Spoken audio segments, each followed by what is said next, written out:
Este proyecto está financiado actualmente por la Suceso. El propósito en este sentido de esta iniciativa que nos encontramos ahora a su disposición es lanzar la línea de arte y trabajo del núcleo antes mencionado y presentar el proyecto de investigación en curso que venimos desarrollando como equipo de investigación. Todo esto en el marco del debate que proponemos para hoy. Unas ideas solamente iniciales. En las últimas 2 décadas particularmente, el sector de trabajadores y trabajadoras del arte y la cultura en nuestro país ha sido abordado por diversos estudios de caracterización. Esto bajo la necesidad de relevar una dimensión que muchas veces se encuentra olvidada o subvalorada, en el caso, ¿no es cierto?, del sector de las artes y la cultura, como es la dimensión propiamente sociolaboral. Perdón, un segundo. Ahí sí. Entonces, el desafío que ha sido dimensionar, ¿no es cierto?, el aspecto sociolaboral del sector se ha enmarcado, ¿no es cierto?, en distintos trabajos, iniciativas que se han realizado en las últimas 2 décadas particularmente. Han existido avances en el diagnóstico y caracterización laboral de un sector que, por sus particularidades propias dentro del mercado del trabajo, no ha sido fácil ni susceptible de abordar de manera fácil. Esto tanto por su naturaleza, tanto la naturaleza del trabajo propiamente creativo, donde se conjugan tiempos, valores, significados, relaciones que distan muchas veces de las características comunes de otro tipo de trabajos, pero también la dificultad está dada por la propia heterogeneidad existente dentro del sector y de la situación, que en cierta medida la podemos denominar como de anonimato, en la cual se desempeñan amplias franjas de trabajadores y trabajadoras, quienes producen dentro del sector artístico-cultural sin lograr ser visibilizados desde los registros institucionales, situación que además se encuentra fuertemente vinculada a la presencia de informalidad y transitoriedad en cuanto a la situación de los empleos. Es decir, es un sector que ha sido de bastante dificultad de poder, digamos, diagnosticar en su magnitud. Ciertamente, los estudios existentes hasta la fecha sí han contribuido a ampliar los conocimientos sobre la situación laboral del sector artístico-cultural, evidenciando los altos niveles de precariedad existentes. Hay que considerar en este sentido la catástrofe pandémica para el sector, que es un punto, digamos, aparte dentro de la trayectoria, pero a su vez de manera explícita e implícita, estos estudios han arrojado también un déficit, o han evidenciado un déficit en materia de política pública para con las y los trabajadores. Hay que mencionar que en los últimos años, algunas medidas de carácter legislativa, últimamente lo que es la reforma al régimen de seguridad social, que mandata la incorporación de trabajadoras y trabajadoras independientes a honorarios al sistema de seguridad social, obliga a actualizar la indagación no solo en el impacto que esta inserción pueda tener dentro del sector, puesto que es sabido que amplias franjas de trabajadores del sector y trabajadoras se desempeñan bajo régimen independiente a través de contratos honorarios, cuando no de manera absolutamente informal o de trato de palabra, sino que es importante en este encuentro ponderar a un nivel más amplio los avances reales, las incongruencias, las inconsistencias, pero también los desafíos que la política pública puede ofrecer a este sector de trabajadores y trabajadoras. En este contexto, el objetivo principal del seminario que comienza en este momento es debatir acerca de las condiciones laborales de las y los trabajadores culturales y sus posibilidades de abordaje por las políticas públicas, considerando, insistimos, el contexto reciente en la que una parte del sector se ha incorporado al Sistema Nacional de Salud y Seguridad del Trabajo, en la medida en que se obliga a cotizar a los trabajadores y trabajadoras a honorarios.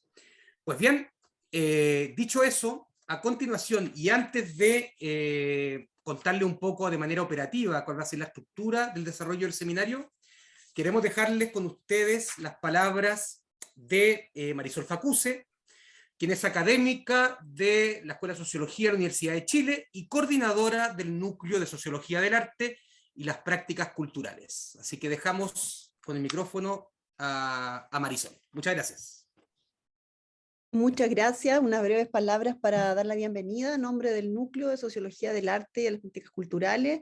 Felicitar el inmenso trabajo de Catalina Chamorro, que dice que está lanzando la línea, pero en realidad ya la viene liderando hace bastante tiempo y realmente para mí es una instancia más bien de consolidación, diría yo, Catalina. No sé si me concedes esa pequeña diferencia de consolidación de una línea de investigación que empezó siendo una de nuestras líneas prioritarias, ¿cierto? Junto con instituciones culturales, arte y feminismo, interculturalidad, y Catalina rápidamente, ya con su experiencia además en la docencia, en la asignatura y su experiencia con proyectos de investigación en temas de arte y trabajo, comenzó rápidamente a liderar, a federar también a estudiantes de posgrado y pregrado, a investigadores e investigadoras en la línea de sociología y trabajo, y ya coronó la partida de esta línea con este proyecto del que hoy día vemos la luz. Así es que a nombre del núcleo, Catalina, Cristian, desearles una jornada muy exitosa. Podré escuchar, no estaré visible, pero podré escuchar. Así es que desearles una estupenda jornada y que después podamos recopilar y socializar todas las reflexiones que de aquí emanen. Seguimos entonces. Devuelvo la palabra a Cristian. Muchas gracias, Marisol. Bueno, gracias por tus palabras. Dicho eso, vamos a comenzar propiamente el desarrollo del seminario. Comentarles a modo operativo que el seminario cuenta con 4 presentaciones, las cuales van a tener una duración de alrededor de 10 minutos.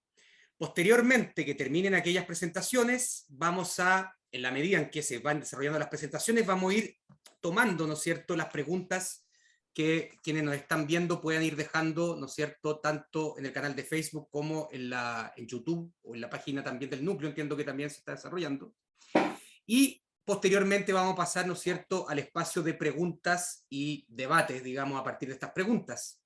Finalmente, el seminario va a cerrar con valga la redundancia, con un cierre por parte de nuestros ponentes para dar término entonces a la discusión. A continuación, les voy a presentar a nuestras y nuestros ponentes.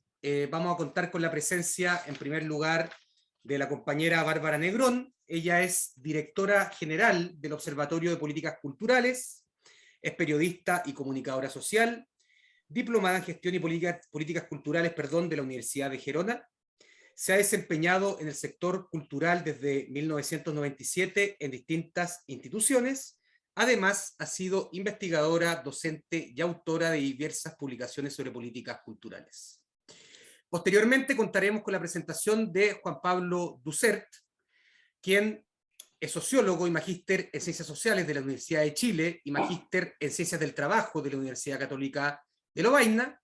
Trabaja hoy en día en el Subdepartamento de Estudios del Instituto de Seguridad Laboral, el ISL, y se ha desempeñado profesionalmente en el área de estudios e investigaciones acerca de trabajo, empleo, y actualmente en el desarrollo de conocimiento acerca de seguridad y salud laboral.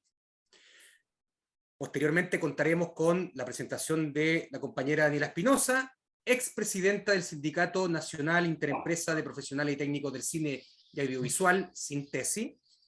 Ella es periodista y comunicadora social de la Universidad de Arcis, máster en Dirección de Empresas Audiovisuales, Universidad Carlos III de Madrid, y ha trabajado como productora audiovisual para cine y televisión.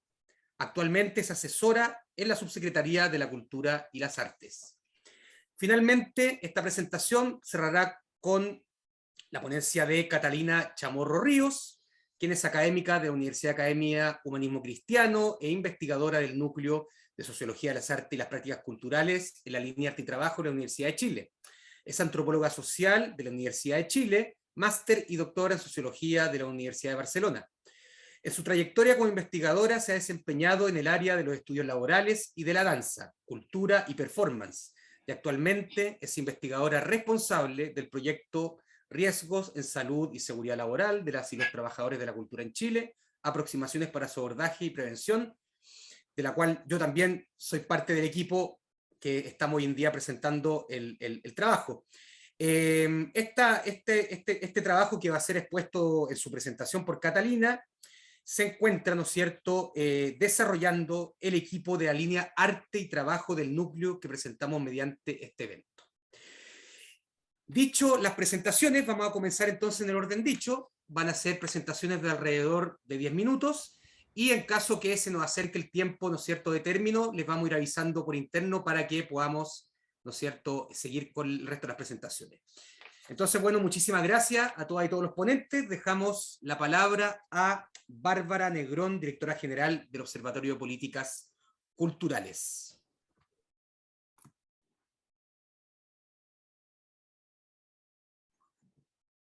Está silenciado. Perdón. Muchas gracias, Cristian, por la presentación y hola a todos. Yo quisiera contarles un poco qué es lo que nosotros desde el Observatorio de Políticas Culturales hemos visto del trabajo artístico y cultural. Primero, como bien decía Cristian, una de las cosas que hemos observado es que hay una gran diversidad de roles, de ámbito, de áreas. Sin embargo, hay una cosa común que comparten, que es la precariedad en sus trabajos. Y dentro de esa precariedad hemos visto una alta especialización. Se trata de trabajadores que en general tienen muchos años de formación, generalmente certificada. Hay ámbitos que no, pero tienen muchos estudios en la materia. Son trabajadores altamente especializados.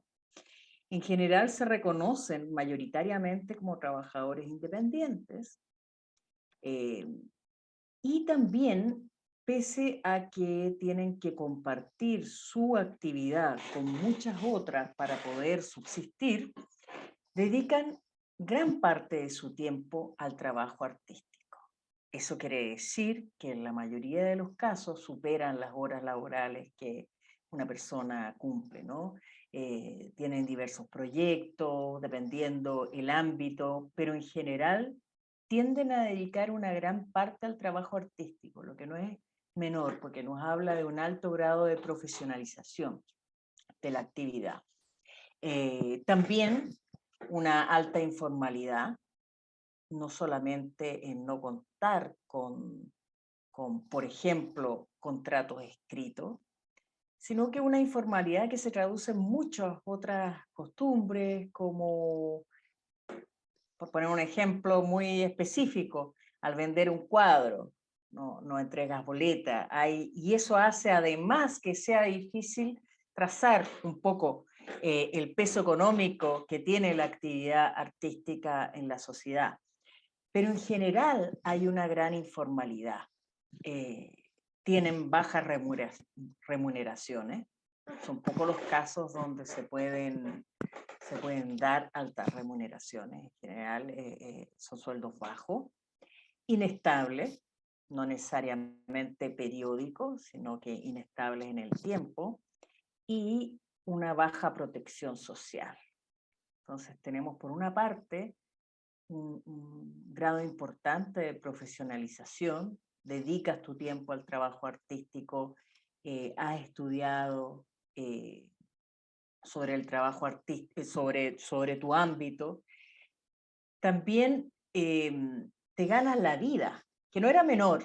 Nosotros en las primeras indagaciones que hacíamos, dudábamos si iba a salir que efectivamente los trabajadores de la cultura podían vivir de eso. Y en un porcentaje no menor, sí lograban vivir del trabajo artístico, dedicar toda su jornada laboral a ese trabajo y, como les decía, especializarse. Además, hay que decir que dentro de este panorama completo, las mujeres tienen una situación especialmente difícil. Nos ha tocado realizar varios estudios sobre distintos ámbitos artísticos y el papel de la mujer dentro de las condiciones de la mujer dentro de ese ámbito, y efectivamente hay condiciones de desigualdad y mayor precarización para las mujeres, por varias razones que involucran a las trabajadoras en general. Esa es la situación genérica. Ahora, me gustaría dar algunas como opiniones respecto de la pregunta del seminario, cómo abordamos estas condiciones. Y al menos desde el trabajo del observatorio siempre hemos pensado que tiene que ser completamente integral. Es multicausal, es compleja la naturaleza del trabajo creativo, del trabajo cultural. Por lo tanto, no podría sino abordarse con múltiples herramientas, no con una herramienta.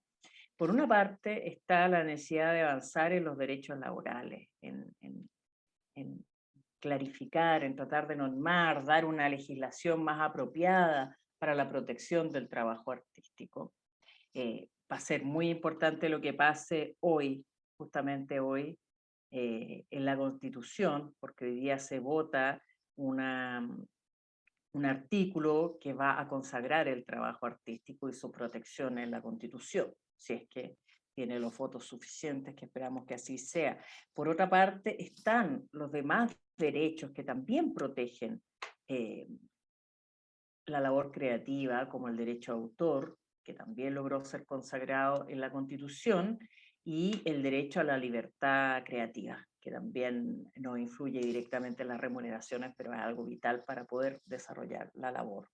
Entonces, por una parte está el ámbito de los derechos, pero también se requiere más mercado, más economía creativa, con la generación de los trabajos y la prestación de servicio que eso significa. Yo creo que es algo tremendamente importante, la creación de más mercado, como uno de los ámbitos, no el único, por supuesto, pero uno de los ámbitos. Pero también está la valoración. Un poco Cristian ya lo había señalado. Los artistas en general, los trabajadores de la cultura, los técnicos, los intermediarios, los gestores, hablan de esta como invisibilización, ¿no? Como la falta de reconocimiento de su labor, que es bastante contradictoria a veces. Por una parte, se muestra como una influencia muy grande de las personas que trabajan en el mundo de la cultura, un cariño hacia los actores, hacia los músicos, pero por otra, eso no necesariamente se traduce en una valoración en términos económicos, en términos de relevancia,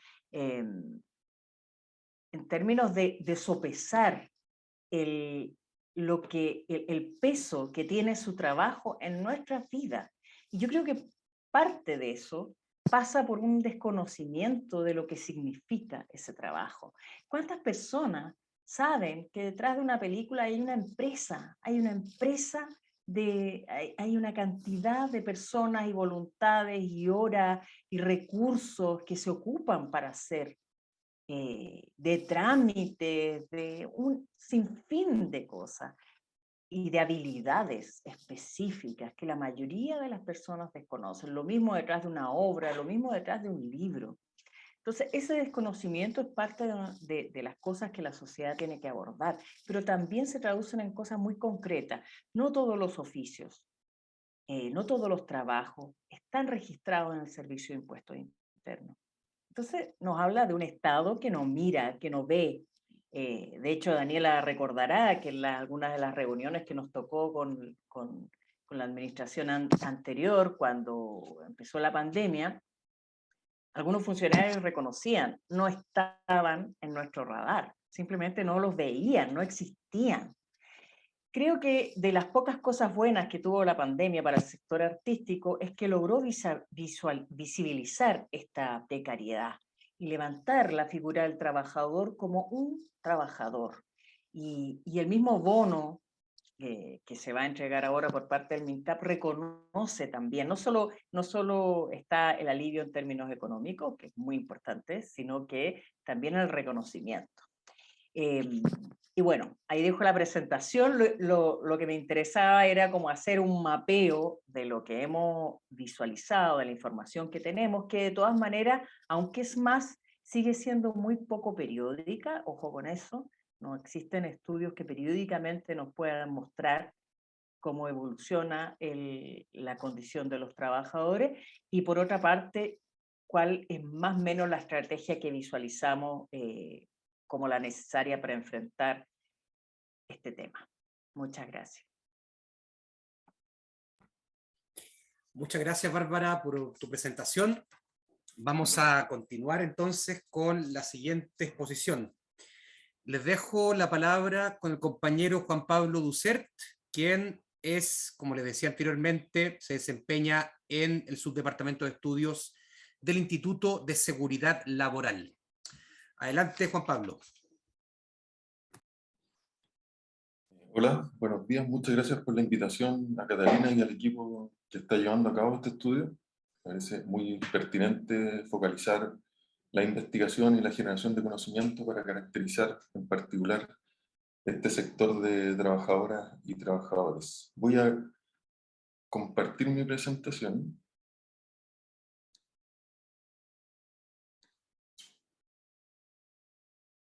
Creo que ahí la están viendo.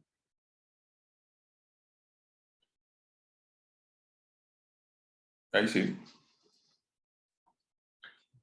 He preparado esta presentación que he titulado El desafío de inclusión de trabajadores y trabajadoras honorarios, o sea, que emiten boletas de honorario en la cobertura del seguro de la ley 16.744, es decir, en la ley del seguro contra riesgos de accidentes y enfermedades laborales.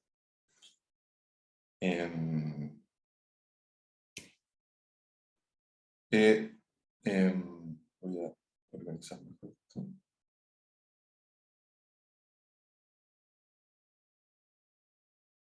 Ahí sí. El desarrollo de la presentación va a tener este orden. Entonces, primero voy a hacer una descripción general acerca del seguro contra riesgos de accidentes del trabajo y enfermedades profesionales. Voy a exponer, todo esto en forma muy sintética, cuál es el rol dentro del seguro que tiene el Instituto de Seguridad Laboral, y en particular acerca de brindar cobertura a trabajadores y trabajadoras que emitan boletas de honorario. Voy a exponer algunos resultados principales o ideas generales, ideas fuerzas que nos deja un estudio de caracterización de trabajadores y trabajadoras que emiten boletas de honorario protegidos por el ISL, un estudio desarrollado, financiado por el Instituto de Seguridad Laboral y desarrollado por investigadores de la Facultad de Ciencias Sociales de la Universidad de Chile. Y voy a terminar con algunas conclusiones que refuerzan aquellos desafíos que persisten para la inclusión efectiva de este tipo de trabajadores en la cobertura del seguro que está brindando el Instituto de Seguridad Laboral.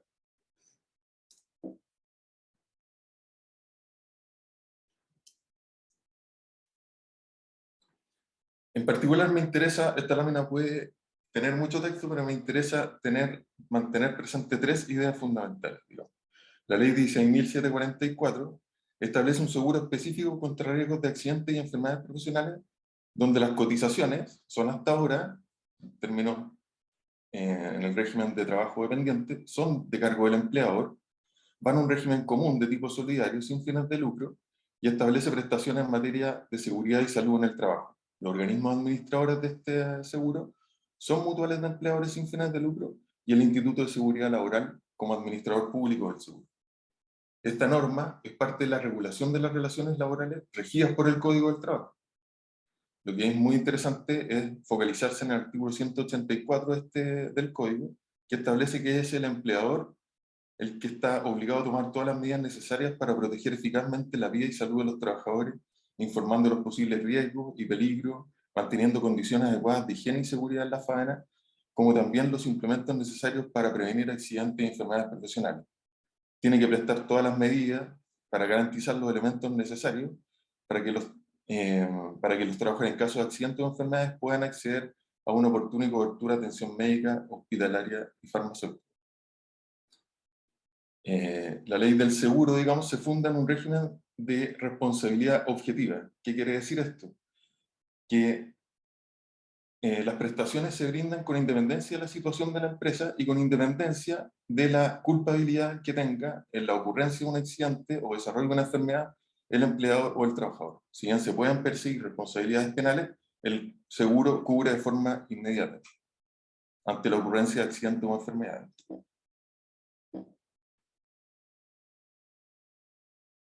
¿Cuáles son las prestaciones que otorga el seguro? Son prestaciones pecuniarias, es decir, monetarias, en términos de pensiones, indemnizaciones o subsidios por incapacidad temporal, es decir, licencias médicas o subsidios o indemnizaciones y pensiones ante pérdida de capacidad de ganancia de los trabajadores como consecuencia de la ocurrencia de accidentes o enfermedades, prestaciones médicas y prestaciones preventivas, es decir, prestaciones preventivas de carácter primario para evitar la ocurrencia de accidentes y enfermedades.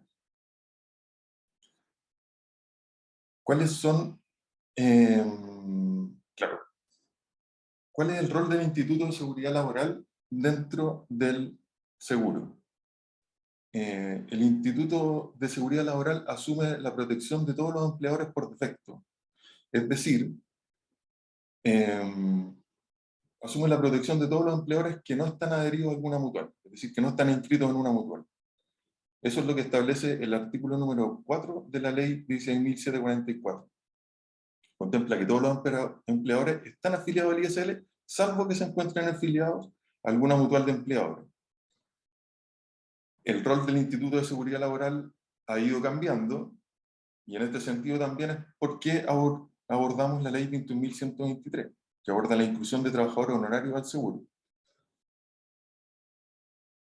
Ustedes saben, y me imagino que en la investigación han observado esta reforma, ¿cierto?, al seguro, que se viene persiguiendo un poco la obligatoriedad de la cotización de los trabajadores honorarios desde la reforma previsional del 2008, y ya el 2019, después de variadas prórrogas, se establece ciertamente la cotización efectiva obligatoria de los trabajadores que emiten boletas de honorarios a través de la retención tributaria que se realiza cada vez que el trabajador o trabajadora emite una boleta de honorario. El pago de cotizaciones, en este sentido, es de carácter diferido en el tiempo, es decir, es a partir de la declaración de renta pasada, donde o desde cuando se establece la cobertura futura, es decir, en función de los montos que se retuvieron en la emisión de boleta de honorario de un año, a partir de la declaración de la renta del año siguiente, se establecen los meses que esa retención aborda o cubre para la cobertura dentro del seguro en el año siguiente.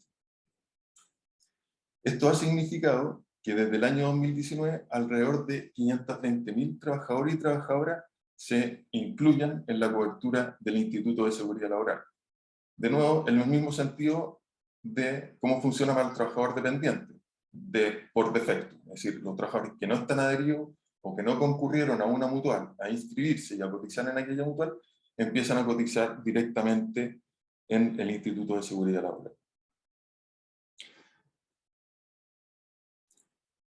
Interesante es definir qué dice la ley sobre impuesto a la renta de lo que significa el trabajo honorario, ¿cierto?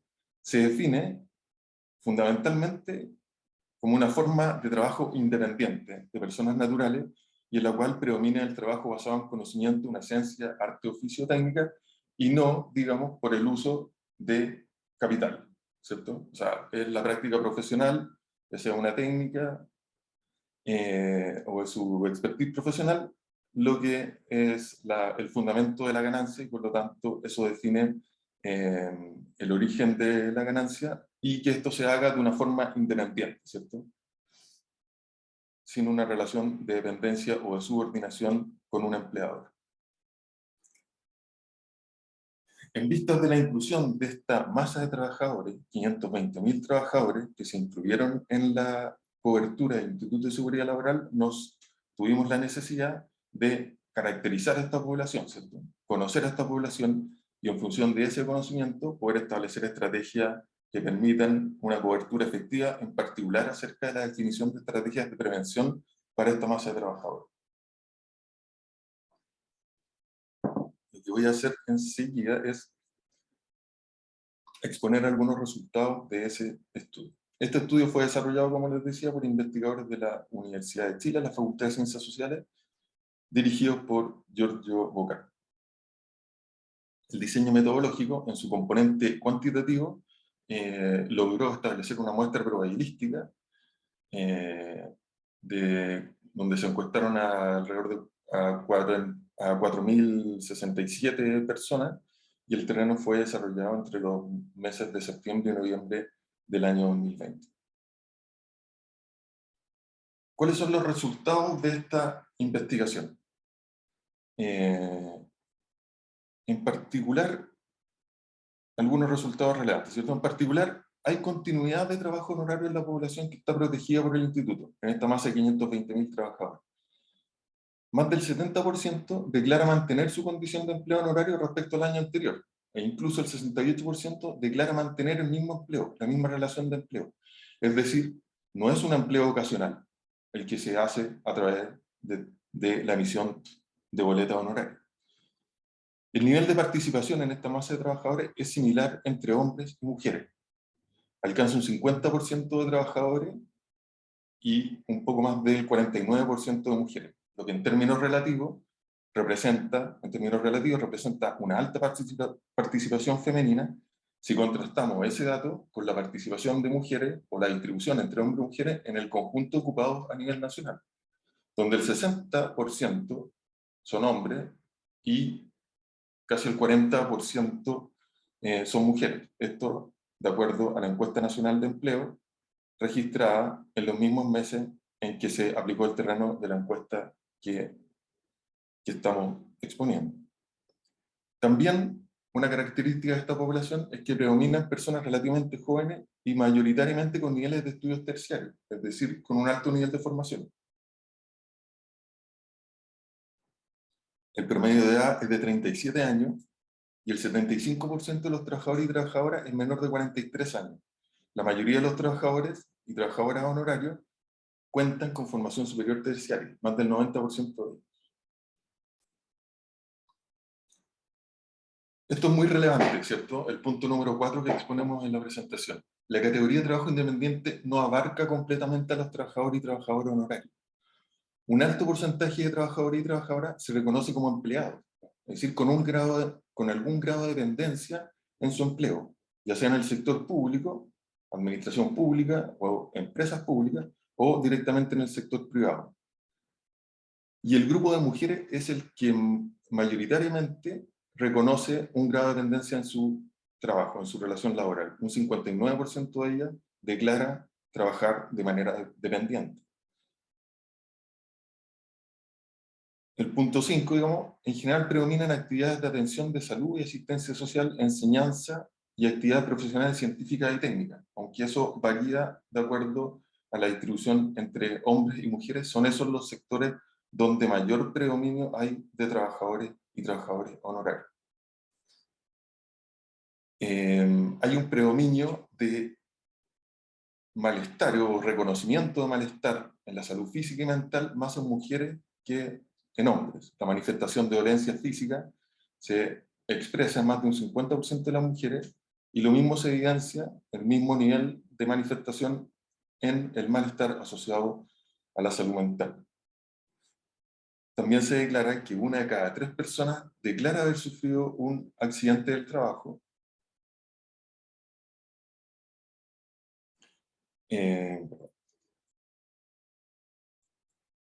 Solo 1 de cada 3 personas que declara haber sufrido un accidente del trabajo o enfermedad profesional afirma haber recibido asistencia médica. Y de esos casos solo un 25,7% declara haber recibido atención en algún centro médico asociado al seguro contra riesgos de accidente. En el caso de enfermedades solo lo hace un 1%. También lo que se evidencia en la investigación es que hay un escaso contacto de este tipo de trabajadores con el Instituto de Seguridad Laboral. A pesar de los esfuerzos que se han hecho desde el Instituto por el contacto con estas empresas, ya sea campañas publicitarias o de propaganda en medios, y del envío de correos masivos a este tipo de trabajadores, aún este tipo de trabajadores permanece un poco ajeno a las prestaciones o al conocimiento que pueden tener acerca del seguro. Entonces ahí, ¿cierto?, hay un desafío. Algunas conclusiones que hemos titulado como desafíos persistentes para la inclusión de este tipo de trabajadores, ¿cierto? En primer lugar, lo que veíamos acerca de la diversidad o la diferencia entre trabajador dependiente o independiente, ¿cierto? Es necesario considerar la heterogeneidad de condiciones de empleo y reconocer que aún cuando formalmente son trabajadores dependientes, hay relaciones de dependencia laboral y por lo tanto hay responsabilidades de empleadores en la definición de condiciones de empleo y trabajo. Cabe tener presente también que muchos de estos trabajadores desarrollan sus labores dentro de dependencia del empleador. Es decir, tienen escaso también manejo de las condiciones directas de trabajo en las cuales se desempeñan. Hay que reconocer la diversidad de rubros o actividades laborales en las cuales esta masa de trabajadores se desempeñan, y por eso la investigación que ustedes llevan a cabo es muy pertinente, ¿cierto? Focalizar en un sector específico cuáles son las condiciones de trabajo y empleo. Hay que observar también las diferencias de género en la exposición a riesgos laborales, considerando también que hay un alto nivel, o podríamos decir feminización, de esta masa de trabajadores. Hay mayor exposición a riesgos en general y en particular en salud mental en las mujeres. Por supuesto que también hay que promover el conocimiento del seguro, que los trabajadores y trabajadoras conozcan cuáles son los beneficios que tienen a partir de la cotización, y considerar el acceso a información justamente para que puedan demandar el uso del seguro y evitar la subnotificación. Es decir, que aquellas enfermedades o accidentes del trabajo no sean tratados por el sistema de salud común, sino que sean tratados por el uso del seguro, es decir, en el sistema de salud laboral que administra para este tipo de trabajadores el Instituto de Seguridad Laboral. Y por supuesto que es necesario seguir conociendo a este segmento de trabajadores y trabajadoras justamente para basar estrategias y herramientas de prevención en la evidencia, ¿cierto? Eso abordando la diversidad de trabajadores de los distintos rubros y cuáles son los requerimientos que tienen en prevención específica de acuerdo a sus condiciones de trabajo y de acuerdo a sus condiciones de empleo, ¿cierto? Esos son los desafíos que nos deja este estudio, esta caracterización, y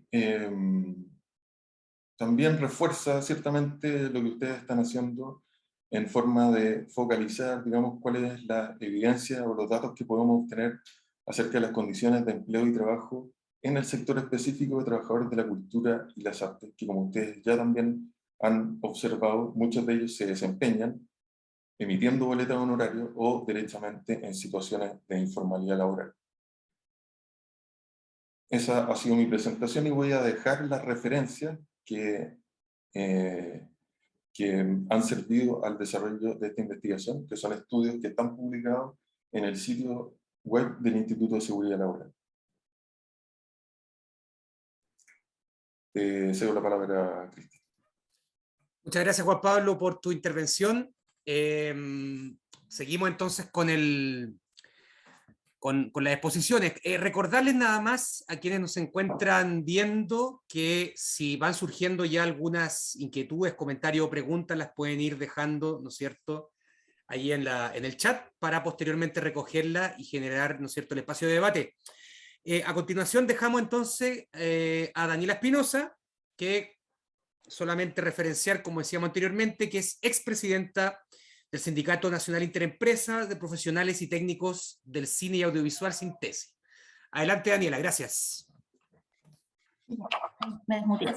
Gracias a todos. Bueno, primero agradecer este espacio y agradecer la invitación y el interés de ustedes como equipo y de Catalina de investigar y visibilizar las condiciones de las y los trabajadores de las culturas, ¿no? Siempre se agradece porque la verdad es que bueno, en el trabajo sindical y de estos años nos hemos dado cuenta que en general es una demanda muy poco abordada y muy invisibilizada, frente a todas las demandas que tenemos como sector, ¿no?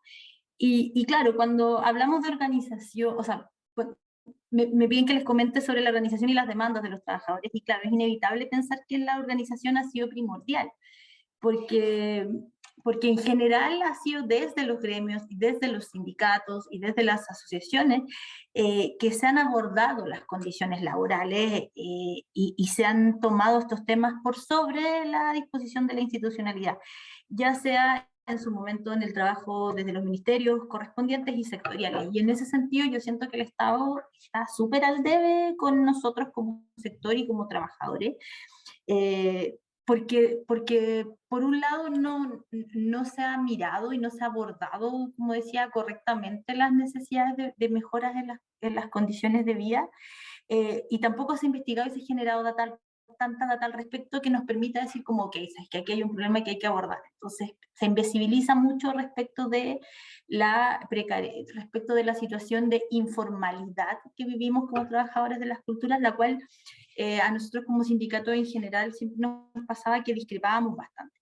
Y en ese sentido, creo que es súper importante comentar y poner como digo yo, la pelota en el piso respecto de la necesidad de trabajadoras y trabajadores. Y eso ha sido súper impactante. Yo te diría que después del 2019, lo que más se empezó a repetir fue el concepto de calidad de vida. Respecto de, o sea, si tú tenías que unificar como qué es lo que la gente salía en las asambleas, salía en los cabildos y en todas las instancias participativas, empezó a florecer este concepto, que para nosotros fue súper gratificante porque por fin abordaba, sentíamos nosotros desde una demanda súper legítima, quiero tener calidad de vida, vida de calidad, la globalidad de los problemas que veíamos, que tenían que ver con la precarización, con el exceso de jornada, con la informalidad y con una serie de otros problemas.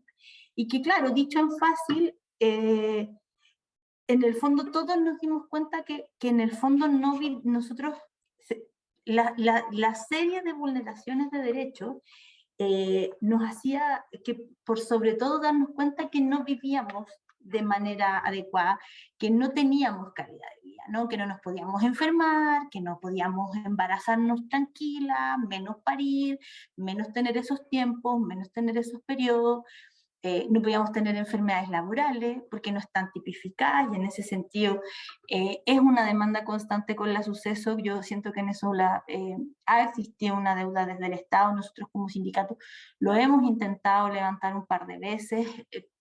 Yo creo que ahora con estos nuevos cambios se viene mucha esperanza, porque claro, la suceso pone la responsabilidad de estas iniciativas en los empleadores, ¿no? Y la verdad es que si somos un sector de trabajadores precarizados e informales, los empleadores están muchas veces en las mismas condiciones. Entonces, el que no exista, por ejemplo, una categorización respecto de las enfermedades laborales del sector hace que la gente simplemente no se pueda tomar licencias médicas, o si se las toma no tenga el tratamiento adecuado. Porque, no sé, a un técnico de iluminación o a un técnico de sonido que hace caña se lo clasifica como hombro de tenista, cuando no es que nunca ha jugado tenis y no tiene ese problema porque haga así, tiene ese problema porque trabaja así, haciendo caña. Entonces, esa no clasificación de la morfología de nuestro trabajo respecto de la SUCESO y los demás institutos de salud laborales, es la que nos tienen un tremendo desamparo, porque finalmente la persona va y la termina tratando por tendinitis, y la terminan tratando como por una tendinitis, entre comillas, a la cual solo tiene una ayuda paliativa, porque no es una enfermedad laboral que permite el tratamiento kinésico al respecto, ¿no? ¿Se entiende? Entonces, eso siempre es un gran tema. Y bueno, con el postnatal nos pasa lo mismo, o sea, claro, el postnatal es un derecho, sí, es un derecho garantizado también, nos lo podemos tomar, sí, nos lo pagan, ahí está el problema. ¿Y por qué? Porque efectivamente, y nosotros también lo hemos planteado en su momento, el problema no es el derecho o la garantía del postnatal, es el cálculo en la ecuación del postnatal respecto del monto que se te paga. Y eso en trabajadores temporales o trabajadores informales es un cálculo complejo, porque si en cualquiera de los dos cortes del postnatal, ya sea en el de antes, en el del pre, o en el del postnatal, para calcular los montos de cómo se paga, tiene dos fechas de corte. Una que son como 6 meses, que son como 548 días antes de la fecha de nacimiento, y otro son como 3 meses antes. No me acuerdo bien, no lo tengo acá, mano.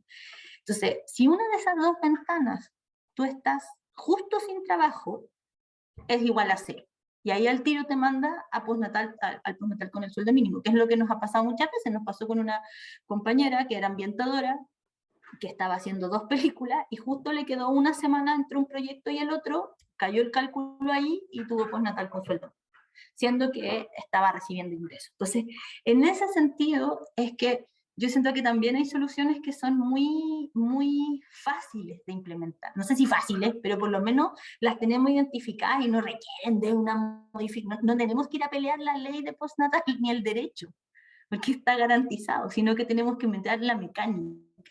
Y por eso es que el planteamiento respecto de que en ese sentido se requiere de una intervención del Estado y de una investigación mayor respecto de las reales condiciones del sector, ¿no? Entonces, y en ese sentido es un problema constante porque también es esta inestabilidad constante la que vulnera en muchos casos la salud mental de las y los trabajadores, porque de verdad que la sensación de sobrevivencia constante es muy agobiante. O sea, en pandemia ya fue desastroso, pero imagínense como cualquier persona que ve este live y que se sintió inseguro en pandemia porque no sabía lo que venía al mes siguiente, llevado a su vida. Esa es la situación del trabajador cultural. Oye, mira salir el proyecto, no mira salir, mira ganar el fondo, no me lo irá a ganar, me irán a llamar este año, no me irán a llamar, oye, ¿qué pasa?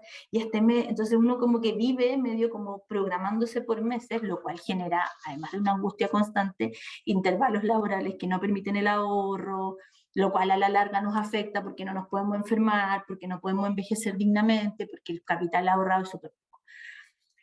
Y en ese sentido no se nos ve, porque además se nos trata como trabajadores independientes, cuando, y en eso nosotros somos súper tajantes, nosotros creemos que somos trabajadores temporales. Nosotros no somos trabajadores independientes, nosotros cumplimos vínculo de subordinación e independencia en cada una de las tareas que hacemos.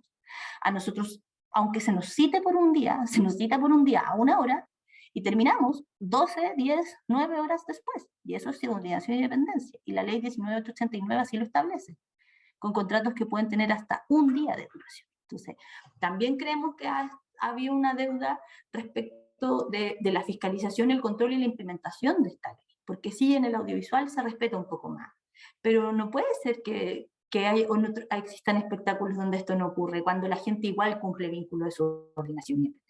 Entonces, yo siento que también hay que empezar a entender la temporalidad del trabajador cultural y no la independencia del trabajador. Y eso requiere 2 cosas. Por un lado, la creación desde una política social y desde una política de seguridad social respecto de la temporalidad y los periodos de vacancia, por decirlo de alguna forma, y por otro lado, una implementación a nivel de salud y a nivel de cobertura respecto de esta independencia que provoca que haya una persona que pueda trabajar 20 días al mes, pero en jornadas separadas con distintos empleadores, que es distinto, ¿se entiende? Y en ese sentido, creo que es súper importante abordarlo así, porque me envió que contara lo del protocolo, entonces lo voy a contar cortito. Nos ha tocado en muchos casos a los gremios hacernos cargo de todas estas situaciones, ¿no? Entonces, viene la pandemia, viene el COVID, y es como, no, nadie puede trabajar solo las primeras necesidades, después todo el mundo era primera necesidad, y como que todavía habrían boutique como primera necesidad, una cosa rarísima. Y nosotros como en un limbo, porque además la gente cree que como nosotros trabajamos en esto, como que lo pasamos bien, ¿no? Entonces como que no trabajamos. Esa cosa muy friqueada. Entonces tuvimos que autoabastecer. Entonces generamos nuestro propio protocolo de COVID y nosotros como sindicato llamamos a una mesa a los gremios, a los productores, a todos los empleadores, a todos los gremios de empleados, a toda la cadena productiva. Contratamos de nuestro bolsillo 2 epidemiólogos y generamos un protocolo que nos permitió. Yo siento, y me da mucha pena que no se haya relevado en el gobierno anterior, yo siento que uno de los espacios laborales más seguros en pandemia. Nosotros filmamos producciones 3, 4 meses con equipos de 120 personas, con contagio 0. Y eso fue porque nos lo tomamos en serio, porque somos capaces de ser un sector productivo responsable, porque somos capaces de entender que somos un sector productivo que si yo cumplo lo que tengo que hacer, no solo me ayudo a mí, ayudo a mi compañero porque genero más trabajo. Y esa conciencia fue total en la industria. Y en ese sentido pudimos medianamente mantener cierto trabajo constante, sobre todo en publicidad y en algunas otras tareas. Entonces, en ese sentido fue súper útil para nosotros generar esta instancia, pero por supuesto que siempre quisimos que el Estado acompañara este diálogo, que fuese una iniciativa, que nos pudiesen apoyar, que existiera una interconectividad entre lo que estaba sucediendo, lo que estábamos necesitando y lo que estaba ocurriendo, y no que llegaran a fiscalizarnos siempre cuando veían un grupo de 20 personas filmando y teníamos que explicarle. Yo me acuerdo una vez, como yo lo miré y le dije, ¿usted cerró el Falabella del Lion? No. Entonces, ¿por qué va a cerrar este rodaje? Si ahí está ocurriendo una faena laboral y acá también. Mire, acá está la nómina, acá está el protocolo, pero eso, esa explicación que tenemos que dar constantemente debiese ser el destino. Y yo creo que eso es en lo que confiamos y en lo que esperamos que empiece a ocurrir, ¿no? Bueno, ahora ya no estamos a ese lado de la pelea, estamos a este lado y creo que es tarea de todas y todos los que estamos acá empezar a implementar.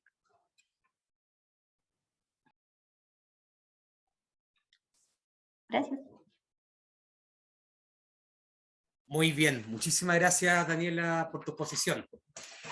Para cerrar la sección de las ponencias, entonces, les dejamos con Catalina Chamorro Ríos, quien es integrante, ¿no es cierto?, del núcleo que está realizando, digamos, este encuentro a través de la línea de arte y trabajo, y además es quien está conduciendo la investigación que nos va a presentar, por supuesto, a continuación respecto a riesgo en salud y seguridad laboral de los trabajadores de la cultura en Chile.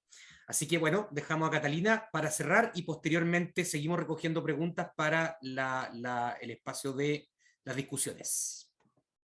Gracias, Cristian. Y bueno, primero que todo, gracias a todas y todos ustedes que aceptaron la invitación a participar de este encuentro, de este espacio, de este seminario que tiene por objetivo, como ya había dicho Cristian, lanzar, iniciar, consolidar, como dijo Marisol, el trabajo de esta línea.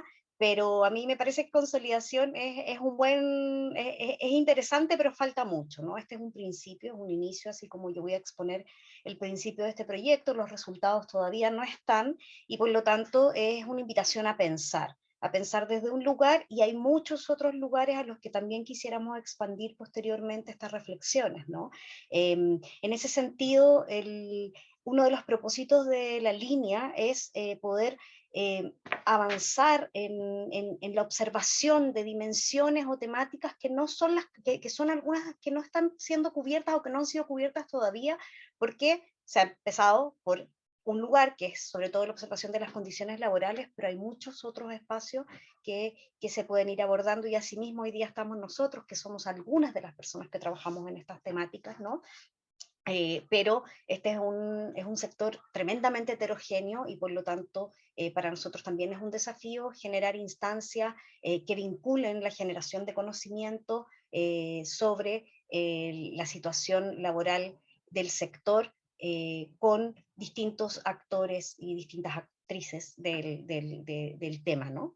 Entonces, bueno, agradecerles a ustedes, agradecer también a Marisol, que es la coordinadora del núcleo, y agradecer al equipo de la línea de arte y trabajo con el que estamos trabajando, que Cristóbal Allende, Rocío Guajardo, Pablo Albornoz y Andrés Navarro, y también Cristian, que se incorporó también al equipo como investigador alterno. Aquí yo voy a presentar un poquito de qué se trata el proyecto y algunas reflexiones generales que han derivado de lo que tenemos hasta ahora, ¿ya?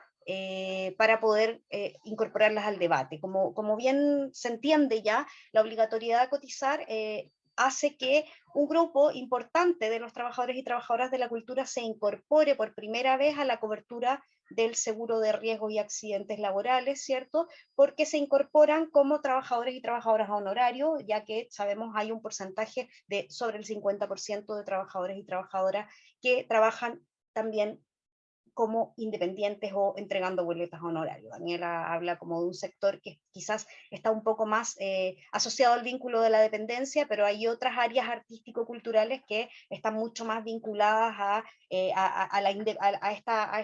este tipo de trabajo a través de honorarios.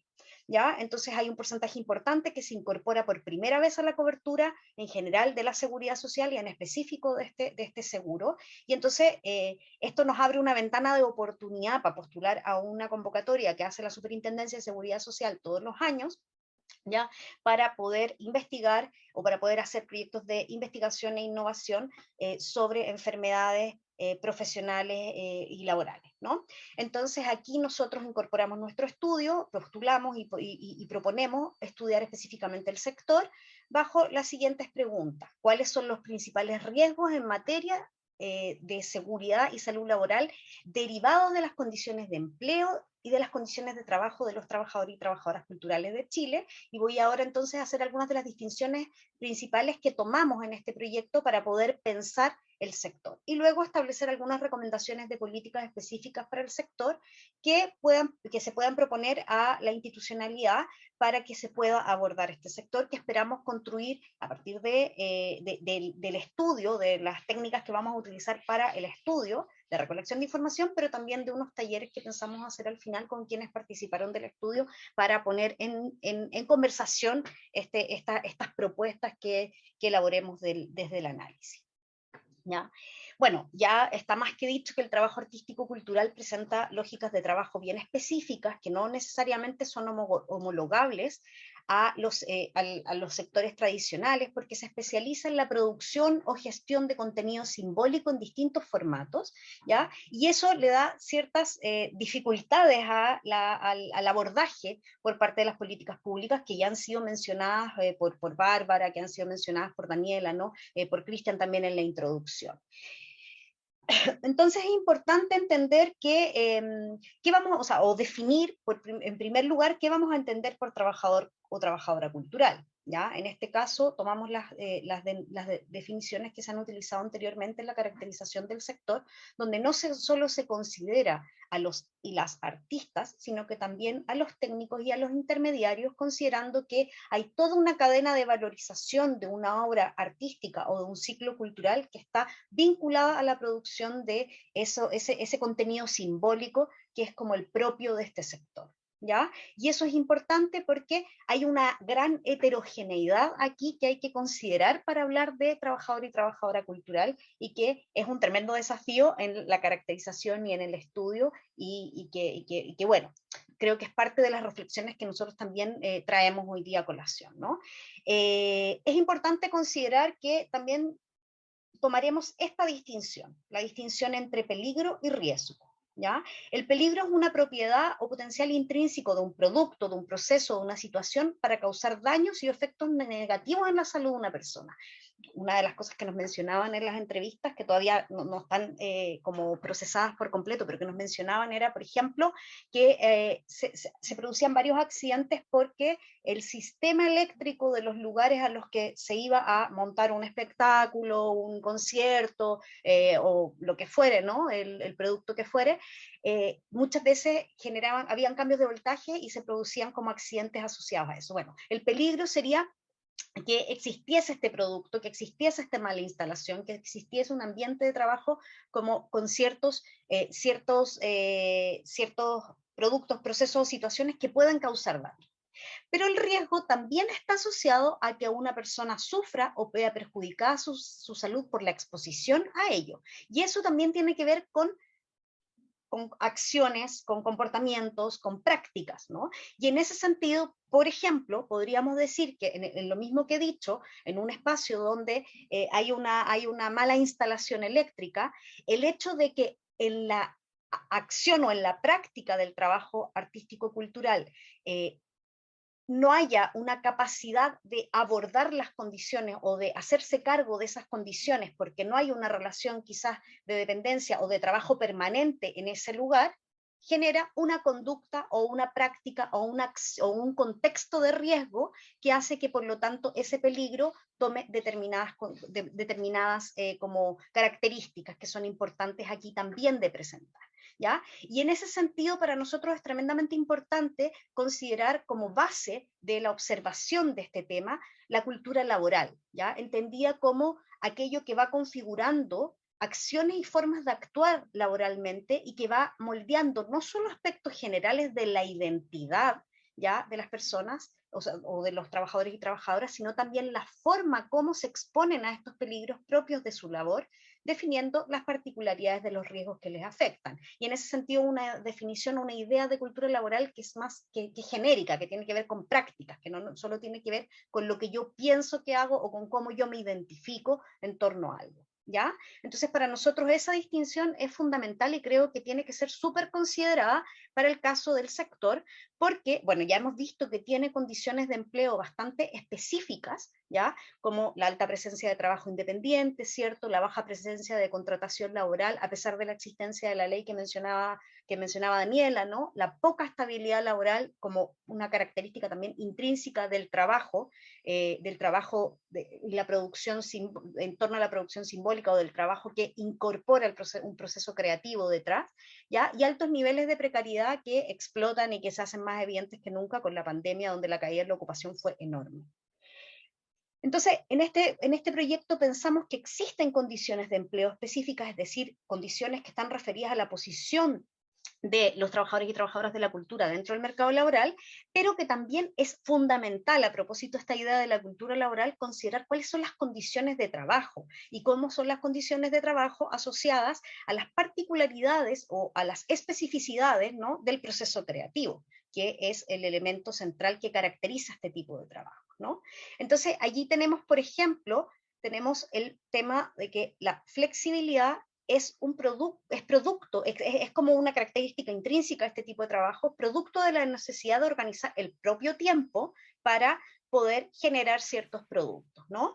No se cumple una estructura como más clásica de trabajo, donde hay una rutinización, donde hay un horario. En algunos casos, claro, sí, hay unas jornadas de 8 horas, pero esas jornadas pueden ser, en el caso, por ejemplo, del cine, que es o audiovisual, que es lo que mencionó Daniela, pueden ser por la noche y al otro día por el día, y pueden tener jornadas de descanso mucho más cortitas. Pero asimismo, en otras áreas hay periodos de no trabajo o de trabajo sumergido, como se dice, que son periodos donde se está preparando el producto o se está preparando el ciclo cultural, ¿no?, que se va a presentar, pero que es un trabajo que no está siendo remunerado y que no está siendo, por lo tanto, considerado en términos clásicos como empleo, ¿ya? Y por lo tanto, esa flexibilidad, producto de la necesidad de organizar el propio tiempo, incluye o lleva, digamos, en las condiciones actuales, en el marco de la economía contemporánea, a generar situaciones de incertidumbre y precariedad importantes para el sector, ¿ya? Y que son importantes y que hay que considerar desde ese lugar y no desde el lugar o desde el mismo lugar que otro tipo de trabajo. La presencia de estructuras híbridas de trabajo también es fundamental. A propósito de esta misma flexibilidad, aparece, por ejemplo, la alta presencia de estructuras donde se junta lo doméstico con lo laboral, ¿cierto? Mucha gente que trabaja en sus casas, que tiene que hacer una actividad por la mañana, luego cuidar a sus hijos, luego salir. Una situación que para nosotros hoy día es mucho más común después de la pandemia, pero que en algún momento era una situación mucho más específica de este sector y que no estaba en otros sectores de manera tan clara.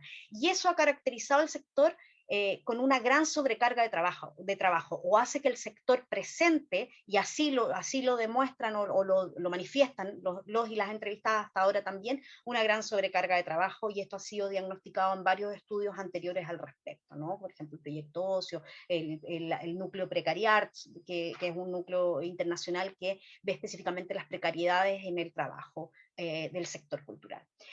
La autogestión también es un elemento, que además una autogestión que ha sido potenciada por las formas de financiamiento de la cultura, ¿no?, en nuestro país, también genera una alta sobrecarga e incluso llega en muchos casos a generar una interferencia sobre el propio proceso creativo. La autogestión en proyectos, recursos, actividades de trabajo, la concursabilidad, que es un gran tema que yo creo que es importante mencionar, ¿cierto?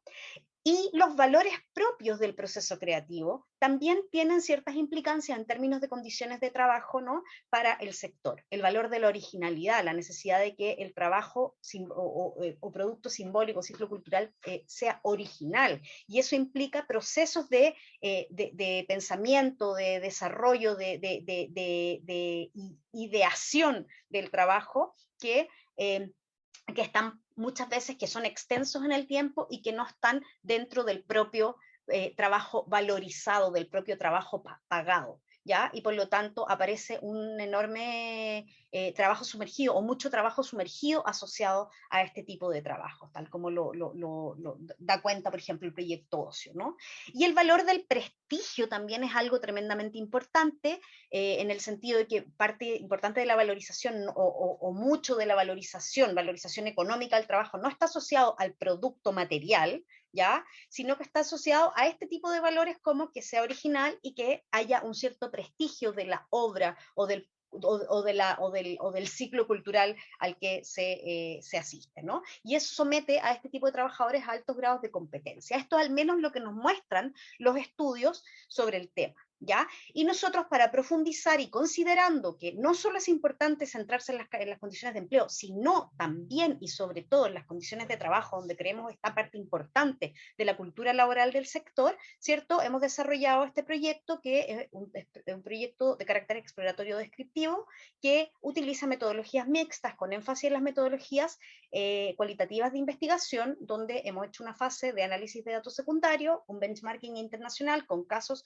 como interesantes en el abordaje de la condición de artista de los trabajadores y trabajadoras, y que nos permiten avanzar hacia la observación de cómo abordan los temas de salud y seguridad en el trabajo. Estas dos fases, esta primera fase con estas dos técnicas ya está desarrollada.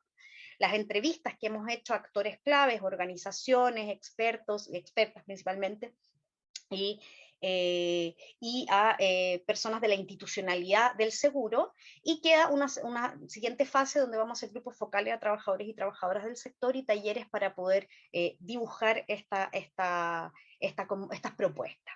Algunas reflexiones y con esto ya voy cerrando, ¿ya? ¿Qué es lo que tenemos en Chile para abordar la condición laboral de los artistas y las artistas, o del sector de los trabajadores y trabajadoras de la cultura? Es la ley que mencionó Daniela, ¿cierto? Que es una ley que propende principalmente a regular la situación del sector en el marco del trabajo dependiente bajo condiciones especiales.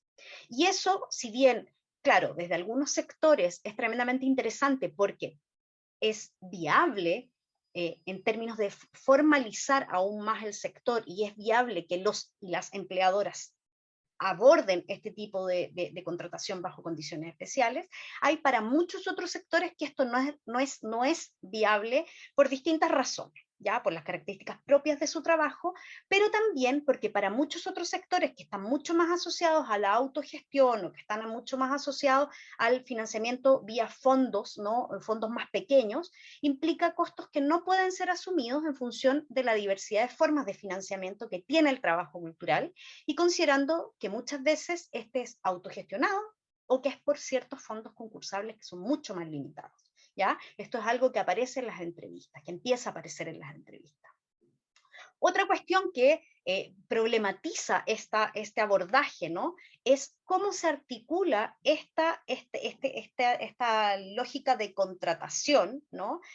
Dependiente, y que marca a los trabajadores y trabajadoras de la cultura en el sistema de protección del trabajo dependiente, con la del trabajo independiente, porque muchos de los trabajadores y trabajadoras de la cultura no solamente trabajan bajo uno de estos regímenes, ¿no? Sino que trabajan de manera, como trabajan intermitentemente, como trabajan en el multiempleo, ¿no? Tienen multiempleo, y en ese sentido trabajan a lo mejor con un empleador en un centro cultural, pero al mismo tiempo tienen que trabajar como independientes para un proyecto Fondar que tiene fondos súper limitados, ¿no? Entonces, ¿cómo se articula? Y aquí dejo la pregunta, porque es algo que a nosotros nos aparece en las entrevistas, pero todavía no hemos explorado, y quizás Juan Pablo tiene algo más que decir al respecto. ¿Cómo se articula la cotización obligatoria por el concepto de trabajo honorarios con la cotización como dependiente? ¿Se paga más cuando hay una doble cotización? Porque eso en algún punto ya genera ciertos desincentivos también a la formalización del trabajo cultural, es decir, a pedir una boleta de honorarios para dar un trabajo. Si yo ya cotizo como dependiente, y si tengo que pagar más como honorarios, entonces mejor le pido al centro de eventos que me pague por trato, ¿no? Que me pague de manera informal, porque finalmente se necesita una plata más directa. Y esto tiene que ver también con un punto que lo mencionó Bárbara, ¿no? Que es que en nuestro país la cultura está poco valorada. Está poco valorada la cultura, está poco valorada la condición de trabajador y trabajadora del sector cultural, ¿cierto? Pero también ellos repercuten que esté poco valorizado, o sea, que lo que se paga por el trabajo cultural, por el trabajo artístico cultural, sea poco. Y eso lo tenemos claro, por ejemplo, los fondos del año pasado, los Fondart del año pasado, los montos eran bajísimos, ¿no?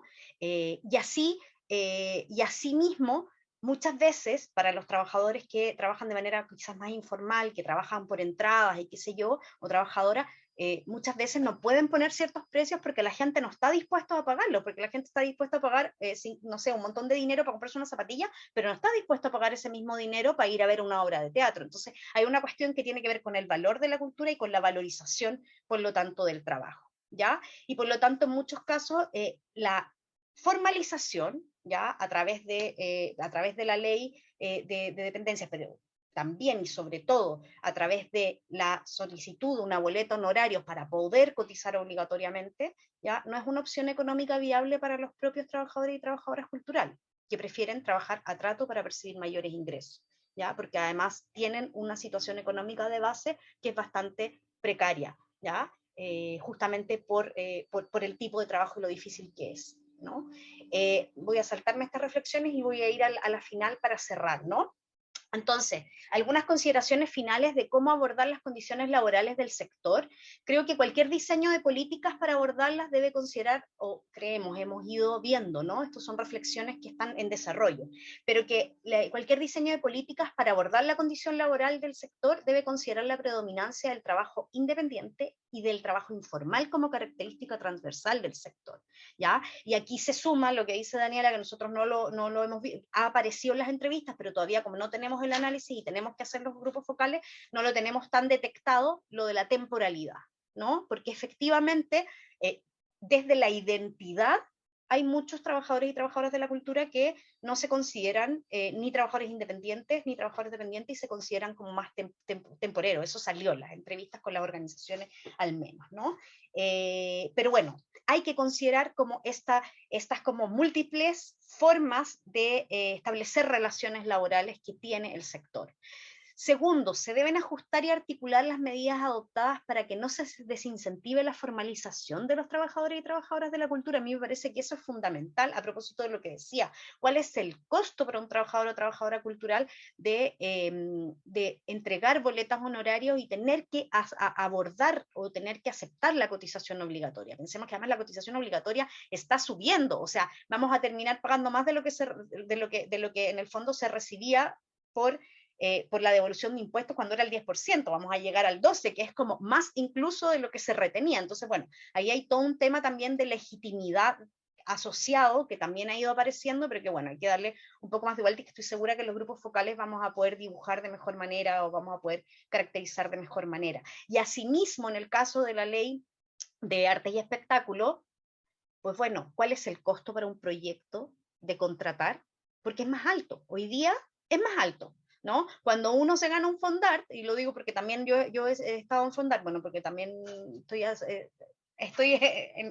soy parte de la comunidad, digamos, artístico-cultural desde otros lugares, pero cuando uno se gana un Fondart, de verdad no dan los montos para formalizar el contrato, ¿no? Porque eso deja montos muy bajos para el trabajo creativo que se pretende hacer o para los materiales, infraestructura, etcétera, que son necesarios, o incluso para pagar los ensayos.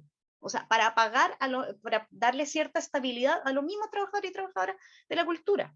Entonces, eso, es importante definir estrategias que permitan abordar las condiciones de empleo por una parte, pero también las condiciones de trabajo en el amplio marco del mejoramiento de las condiciones de vida. Aquí yo no alcancé a hablar mucho, pero en benchmarking nos aparecía la situación de Canadá, que es bien interesante, que reconoce la condición de artista principalmente para los trabajadores independientes, porque asume que los dependientes están bajo la cobertura del derecho laboral, digamos, clásico y de la protección laboral más o menos clásica, y en esa línea hace deducciones de impuestos para sus trabajadores independientes artistas, como una particularidad o como una forma de reconocer la condición de artista, o sea, estas características específicas, ¿no?, del trabajo artístico-cultural, ¿cierto? Pero además hace deducciones o asociadas al arriendo de salas, a la compra de instrumentos, a la necesidad de mantención de los materiales, etc. Y eso es tremendamente interesante también, porque eso permite mejorar las condiciones de vida en un amplio sentido, o sea, mejorar el proceso creativo también,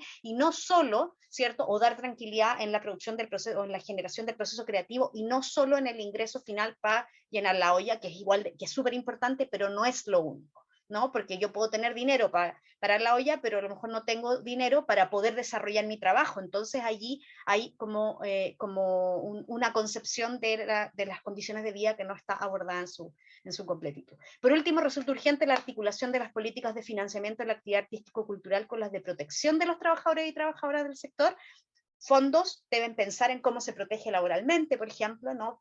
Y aquí yo creo que ya hay mucho que decir y es algo que está súper dicho. Y por último, es indispensable incorporar a las organizaciones, no solo en el diseño de las políticas, sino también en el funcionamiento de estas, y los casos que analizamos de Canadá y Francia nos daban cuenta de aquello. O sea, las organizaciones eran como las garantes de que un trabajador era un trabajador artístico-cultural, ¿cierto? Y no el tipo de contrato, no el sector en el que estaba contratado, no el vínculo de dependencia.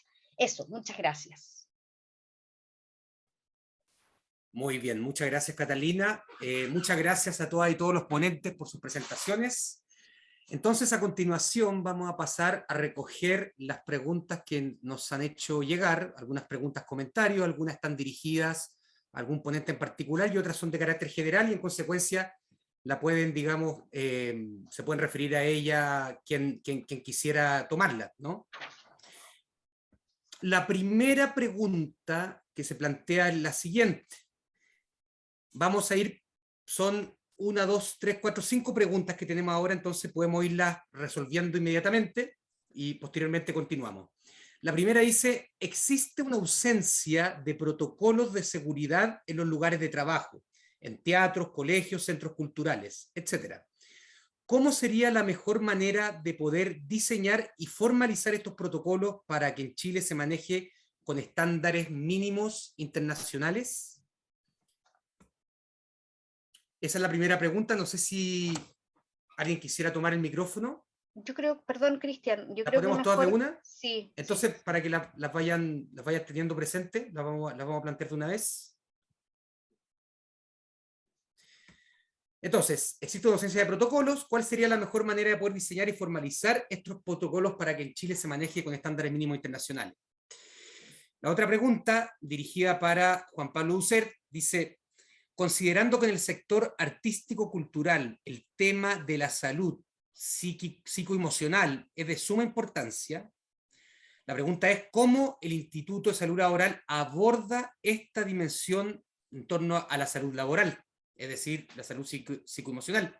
Y en segundo lugar se pregunta particularmente cómo pueden acceder trabajadores y trabajadoras que no trabajen bajo dependencia y que en el fondo laboren dentro de sus propias condiciones, instalaciones, casas, etc. Esa es la segunda pregunta.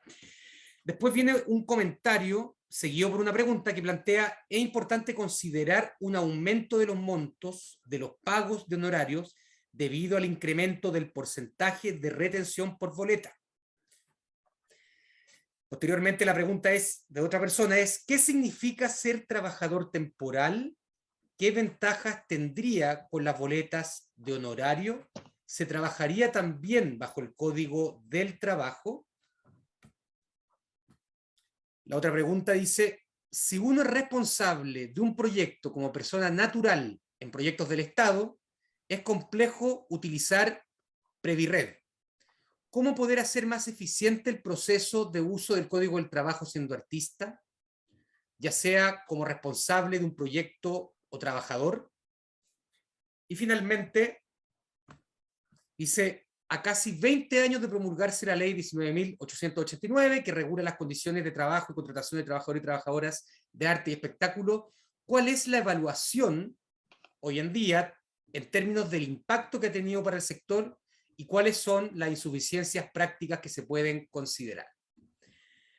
Esas son las preguntas que tenemos hasta el momento, entonces dejo abierto el micrófono para que se puedan referir en el orden que se plantearon y posteriormente cuáles están dirigidas se puedan contestar en ese mérito.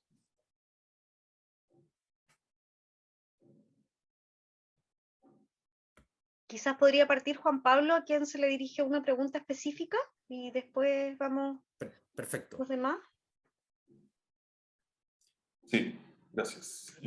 Claro, la pregunta es bastante específica y focalizada a este sector, ¿cierto? Ese es justamente el problema que encontramos en las herramientas y estrategias de prevención que tenemos hasta ahora en el instituto y que se tienen en general en el sistema de la seguridad social vinculada a esta rama de la seguridad social respecto a accidentes del trabajo y enfermedades profesionales.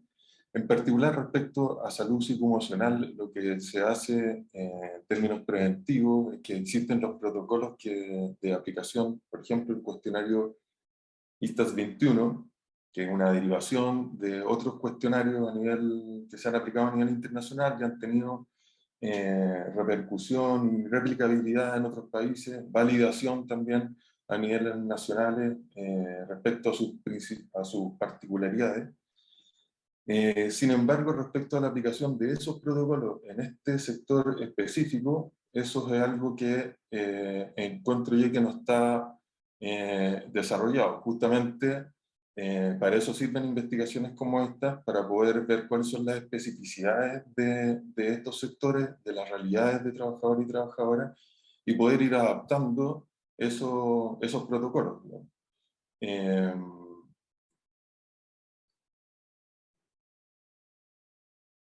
Claro, ese es justamente uno de los desafíos que está planteado hasta ahora, poder establecer estrategias de diagnóstico de la situación de exposición a riesgos psicosociales de estos trabajadores y trabajadoras.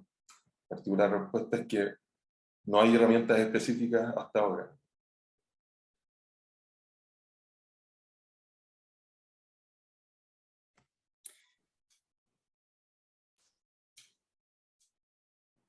Ok. Juan Pablo, muchas gracias. Continuamos con las otras preguntas. No sé si alguna de las compañeras quisiera intervenir. ¿En alguna en particular o en las que se plantearon? Bueno, a mí me parece que la propuesta que hace una de las preguntas de efectivamente es necesario a tantos años de la promulgación de la ley ver cuál ha sido su real aplicación, su real impacto, qué modificaciones requiere.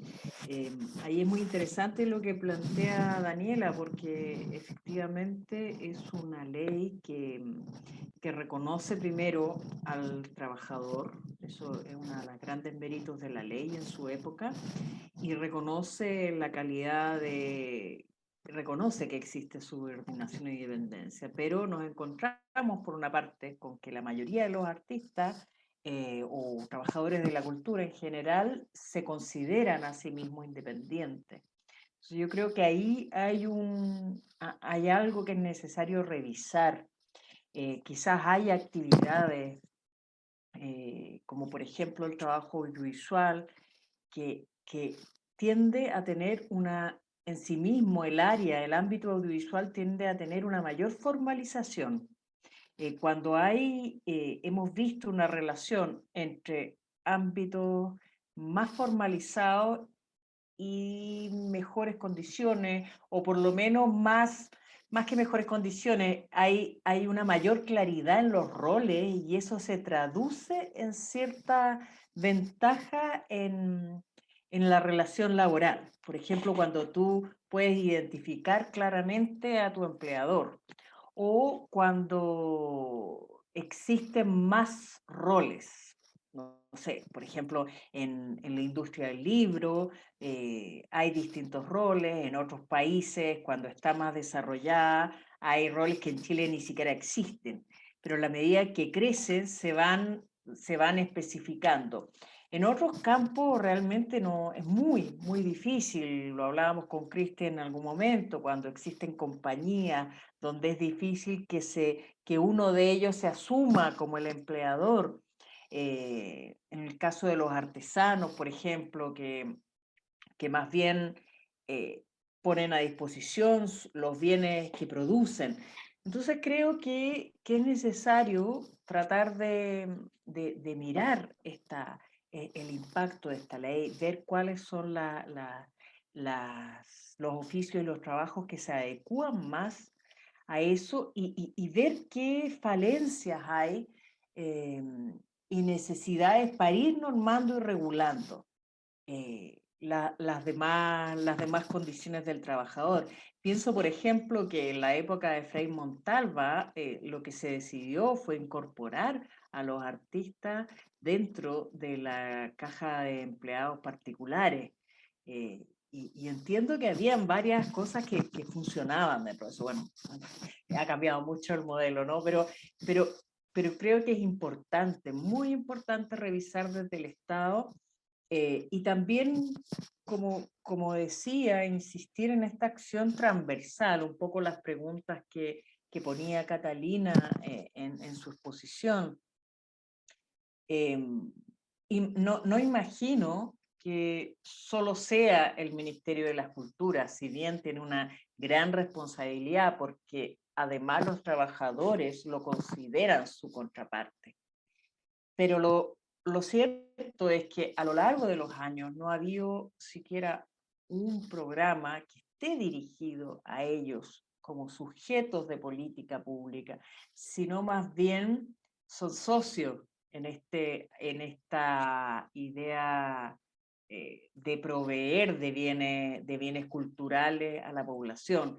Pero siempre había una confusión entre esta idea de que los artistas, por ser los más cercanos, los trabajadores de la cultura, por ser los más cercanos al ministerio, eran los beneficiados por el ministerio. Y eso no es así, no es cierto, porque los fondos públicos, por ley, lo que buscan es dar a la población, asegurar a la población el ejercicio del acceso a la cultura a través de contar con muchos bienes culturales, con más y con diversos además, no solamente dejar que el mercado sea quien provea, sino que también el Estado se hace parte en eso.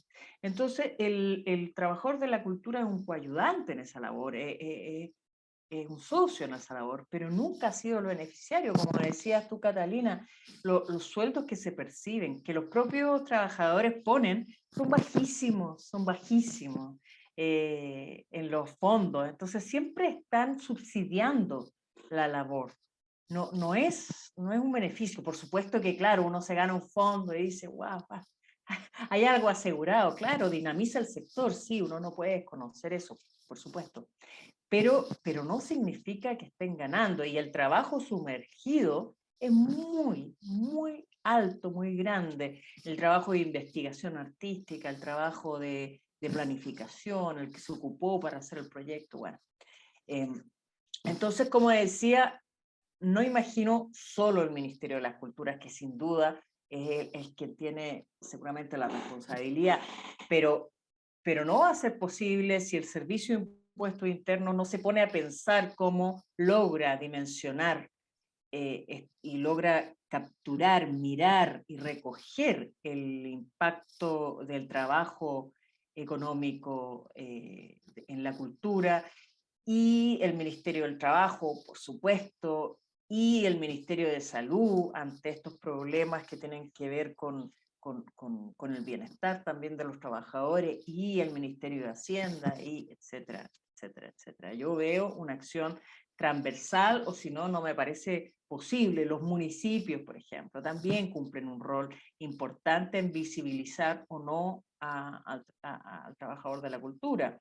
Es muy claro cuando hacen protocolos o hacen lo mínimo que es pagar un sueldo, una remuneración cuando hay un trabajo. que muchos no lo hacen. Entonces, es una labor finalmente de todo el Estado, desde el nivel central hasta los municipios, para poder modificar esta situación. Muchas gracias, Bárbara. Sí. Ay. Daniela, adelante. Gracias. Sí, no, súper de acuerdo con la Bárbara, y como en la pregunta sobre la 19.889, o sea, yo creo que primero la 19.889 es una ley que quedó atemporal, que quedó como desfasada para su tiempo, ¿cachai? O sea, pero además es una ley que, como era muy necesaria en un universo en el que no había nada, y esto fue lo primero, entonces también fue una ley en que yo siento que todos los sectores cedimos un poquito. Entonces yo creo que el desafío ahora es pensar en, puede ser el estatuto del trabajador, o hay que ver cuál es la figura, pero en algo que recoja toda la diversidad de formas de trabajo del sector de la cultura y las artes. O sea, ejemplos súper ridículos, pero por ejemplo, nosotros en el audiovisual no queremos trabajar los domingos, pero la ley habla de que son 6 días y de que los domingos no son flexibles, porque es una ley que en ese momento se tramitó junto al circo. Entonces nosotros no podíamos decir que no, porque si no el circo pagaba horas extras todos los domingos y trabaja, ¿cachai? Entonces, a eso voy, es una ley que responde, por ejemplo, las 60 horas semanales. El 6-1 habla de proyectos cuando en Chile el volumen de trabajo era mucho menor en el sector cultural, a nivel de artes escénicas, en todas las áreas. En el audiovisual, no sé, se hacían 2 películas al año, 4 películas al año. Ahora se están haciendo 6 series al año, ¿cachai? Entonces, 60 horas semanales, es decir, 6 días a la semana por uno libre, en un formato donde tú trabajas 4 meses, es invivible, o sea, ni la minería, ¿cachai? Y nosotros estamos así. Entonces, es una ley que hay que repensar de acuerdo a cómo ha cambiado el sector, cómo ha cambiado la industria, cómo han cambiado las necesidades, pero también y eso es como lo malo que tiene, y que yo creo que hay que repensarla, hay que repensar quizás modalidades sectoriales, quizás hay que pensar en actividades específicas de acuerdo a lo que necesita cada uno. Hay unos que sí necesitan trabajar los fines de semana, hay otros que no, hay unos que sí necesitan trabajar de noche, hay otros que no. Entonces también hay que entender eso, porque si no es meterlos a todos en un mismo saco donde tú además terminas precarizando, ¿cachai? Porque el que trabaja de noche no necesita trabajar 60 horas, y el que trabaja 60 horas quizás le serviría que le pagaran extra de noche, porque así se bajaría el trabajo nocturno, no sé. Entonces, se requiere pensar. Se requiere también generar estatus de acuerdo como a las otras realidades latinoamericanas, porque yo siento que cada vez este mundo es más global, y en ese sentido cada vez el trabajo artístico y cultural está más interrelacionado como con los países vecinos, y es lo que todos queremos lograr también. Entonces, también es interesante mirar y pensar como en que no existan brechas, en que no te digan, oye, es que en Argentina es así, entonces prefiero trabajar allá. No, ¿por qué? ¿Cachai? O sea, no nos usen de moneda de cambio para precarizar. Y lo otro pero sí creo que también es una ley que se hizo y se dejó, y se olvidó, y nadie más pescó nunca.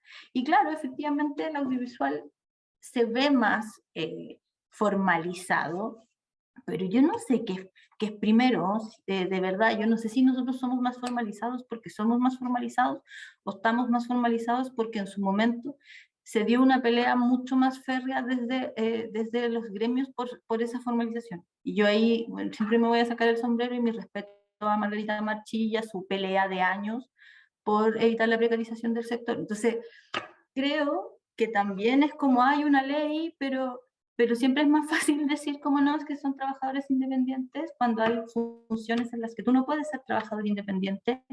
Y en ese sentido, el Estado, yo siento que ha sido súper irresponsable al respecto, porque se presentan cifras donde se dice, no sé, el 10% de los trabajadores está formalizado, y tú decís, pero ¿cómo se puede desarrollar un sector con un 10% de formalización laboral? O sea, como que, no sé, yo cuando se publicó esa cifra el año pasado en pandemia, ¿te acordás, Bárbara? Yo decía, yo miraba a la ministra y como que lo decía, lo comentaba en su momento, y era como, pero ¿cómo o sea, yo no sé si yo podría decir eso, como públicamente y anunciarlo, ¿cachai? Como, ¿dónde está como el desafío? Yo no sé si, o sea, me imagino que si sale esa cifra en la fruta o en la minería, como que a todo el mundo se le cae el pelo. Entonces, también creo que hay una responsabilidad respecto de cómo hacerse cargo también de decir, ok, ¿sabes que igual acá no todos los trabajos son tan independientes? Yo creo que es real que las lucas no alcanzan, pero tampoco se ha hecho nunca un trabajo, por ejemplo, decir cuánto de verdad cuesta esto, ¿cachai? O sea, ¿cuánto vale la realidad de una producción? Y es necesario lo que tenemos, cuánto podemos entregar, cómo lo podemos regular también ahí, ¿cachai? O sea, en ese sentido es como ya cumplimos, hicimos la ley, nos sacamos la foto, ya ahora van a tener una buena vejez y nos fuimos, ¿cachai? Y todo el trabajo que se debió haber hecho respecto de la Dirección del Trabajo, el Ministerio del Trabajo, la Suceso, Salud, Ministerio de Desarrollo Social. Nosotros, el Ministerio de Desarrollo Social, ahí sí que no existíamos, ¿cachai? Y yo en eso estoy muy contenta porque, bueno, a raíz del trabajo con el bono y de todo lo que sucedió el año pasado y del trabajo que se está haciendo ahora desde esta administración, estamos vinculándonos con el desarrollo social. Y vamos a por fin poder generar políticas públicas donde, más que generar políticas públicas, los trabajadores culturales van a estar en el mapa del Ministerio de Desarrollo Social en el desarrollo de las políticas públicas. ¿Cachai? Pero es una alianza que está ocurriendo en mayo del 2022. ¿Cachai? Entonces, como, y los otros 20 años, 10 años, no sé, o sea, y es súper interesante, y es heavy porque efectivamente no hay datos, o sea, lo que dice la Bárbara, como que uno tiene que empezar a pesquisar en impuestos internos como la información, porque no hay una homologación de código, no hay una inclusión de los oficios en las fichas de clasificación social. O sea, todo es como la nebulosa. Sí, y eso, por supuesto que es un desafío ahora, del cual uno puede tomar la posta y hacerlo, pero siento que se debió haber hecho como aparejado al desarrollo de la ley. O sea, la ley la lanzo, la hago y me hago cargo. Entonces, yo creo que la ley es mala, yo creo que la ley hay que mejorarla, pero también creo que nunca se hizo mucho más por hacerla eficiente. Y eso creo que sí es un desafío y eso sí creo que hay que como reconocer. Gracias. Clarísimo. Muchas gracias, Dani. Cristian, sí. déjame para también contestar un poco. Bueno, súper interesante lo que está saliendo. Yo voy a tomar lo último también un poco de la Dani para problematizarlo, ¿no? Lo digo porque también a propósito de lo que hemos ido escuchando en este trabajo, ¿no? Claro, me parece que es súper razonable el punto de tenemos que hacer un esfuerzo por formalizar, por generar como evaluación de los costos de una producción y tal, pero también aparece en la discusión esa como imposibilidad en algunos sectores o dificultad en algunos sectores de hacerlo, que obviamente que es algo que se puede resolver, pero que a mí me parece que da cuenta de la necesidad de incorporar a las organizaciones no solo en el diseño, sino en el desarrollo, porque también este es un sector altamente cambiante, ¿no? Y en ese sentido, y sobre todo si hay un proceso, digamos, de abordaje a la condición laboral y a la condición de artista, que es para donde voy a ir ahora, en el fondo también es súper importante incorporar no a una organización de un sector como representante de todos, sino que a cada sector, porque son sectores súper distintos unos con otros, a nivel no solo de lo que es y lo que debería ser, como tú dices, que es una cuestión que yo creo que obvio que es una interpelación súper importante, como al propio sector para pensarse, pero también a nivel de las identidades y las culturas laborales que no pueden no ser vistas en cualquier proceso de abordaje de la política pública, ¿no? Porque así como el Estado debe hacerse cargo, ¿no?, de las leyes que define, también los trabajadores y trabajadoras de la cultura tienen que estar presentes en la interacción de esas políticas para poder hacerlas funcionar o para poder exigir lo que sea necesario para su ajuste, ¿no? Entonces a mí me parece que en ese sentido el rol de las organizaciones y los casos de Francia y Canadá nos dan harto que decir en ese sentido. Y lo último tiene que ver con, a propósito de considerar el aumento de los montos de pago de retención honorarios, claro, pensando no en el sector dependiente, donde se podría eventualmente exigir eso, aunque parte de ese sector dependiente está financiado por los fondos concursables, tendríamos que ver qué pasa con los montos de los fondos concursables, ¿cierto?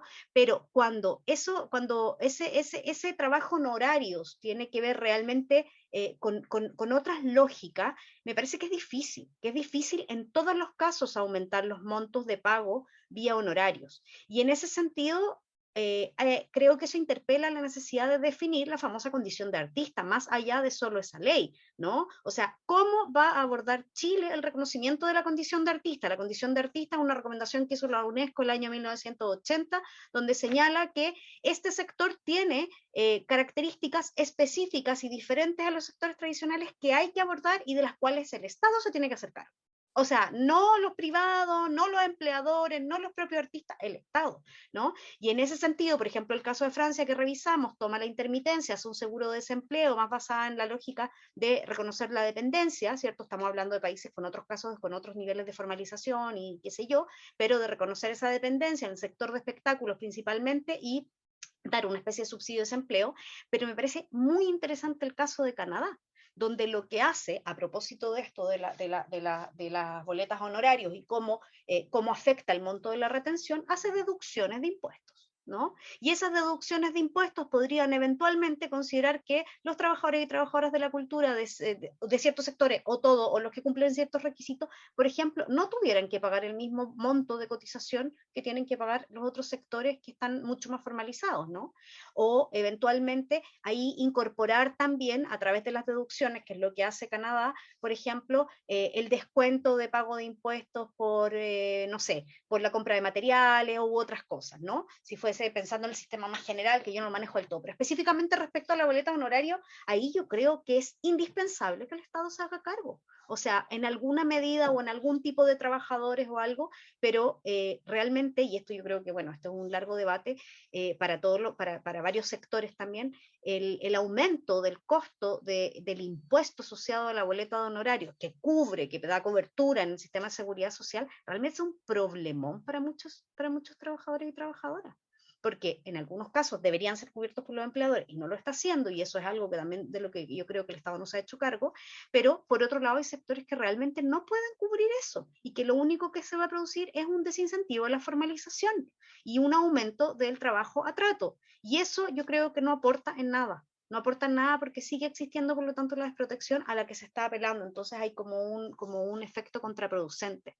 No sé, yo por lo menos creo que por ahí hay harto también que reflexionar.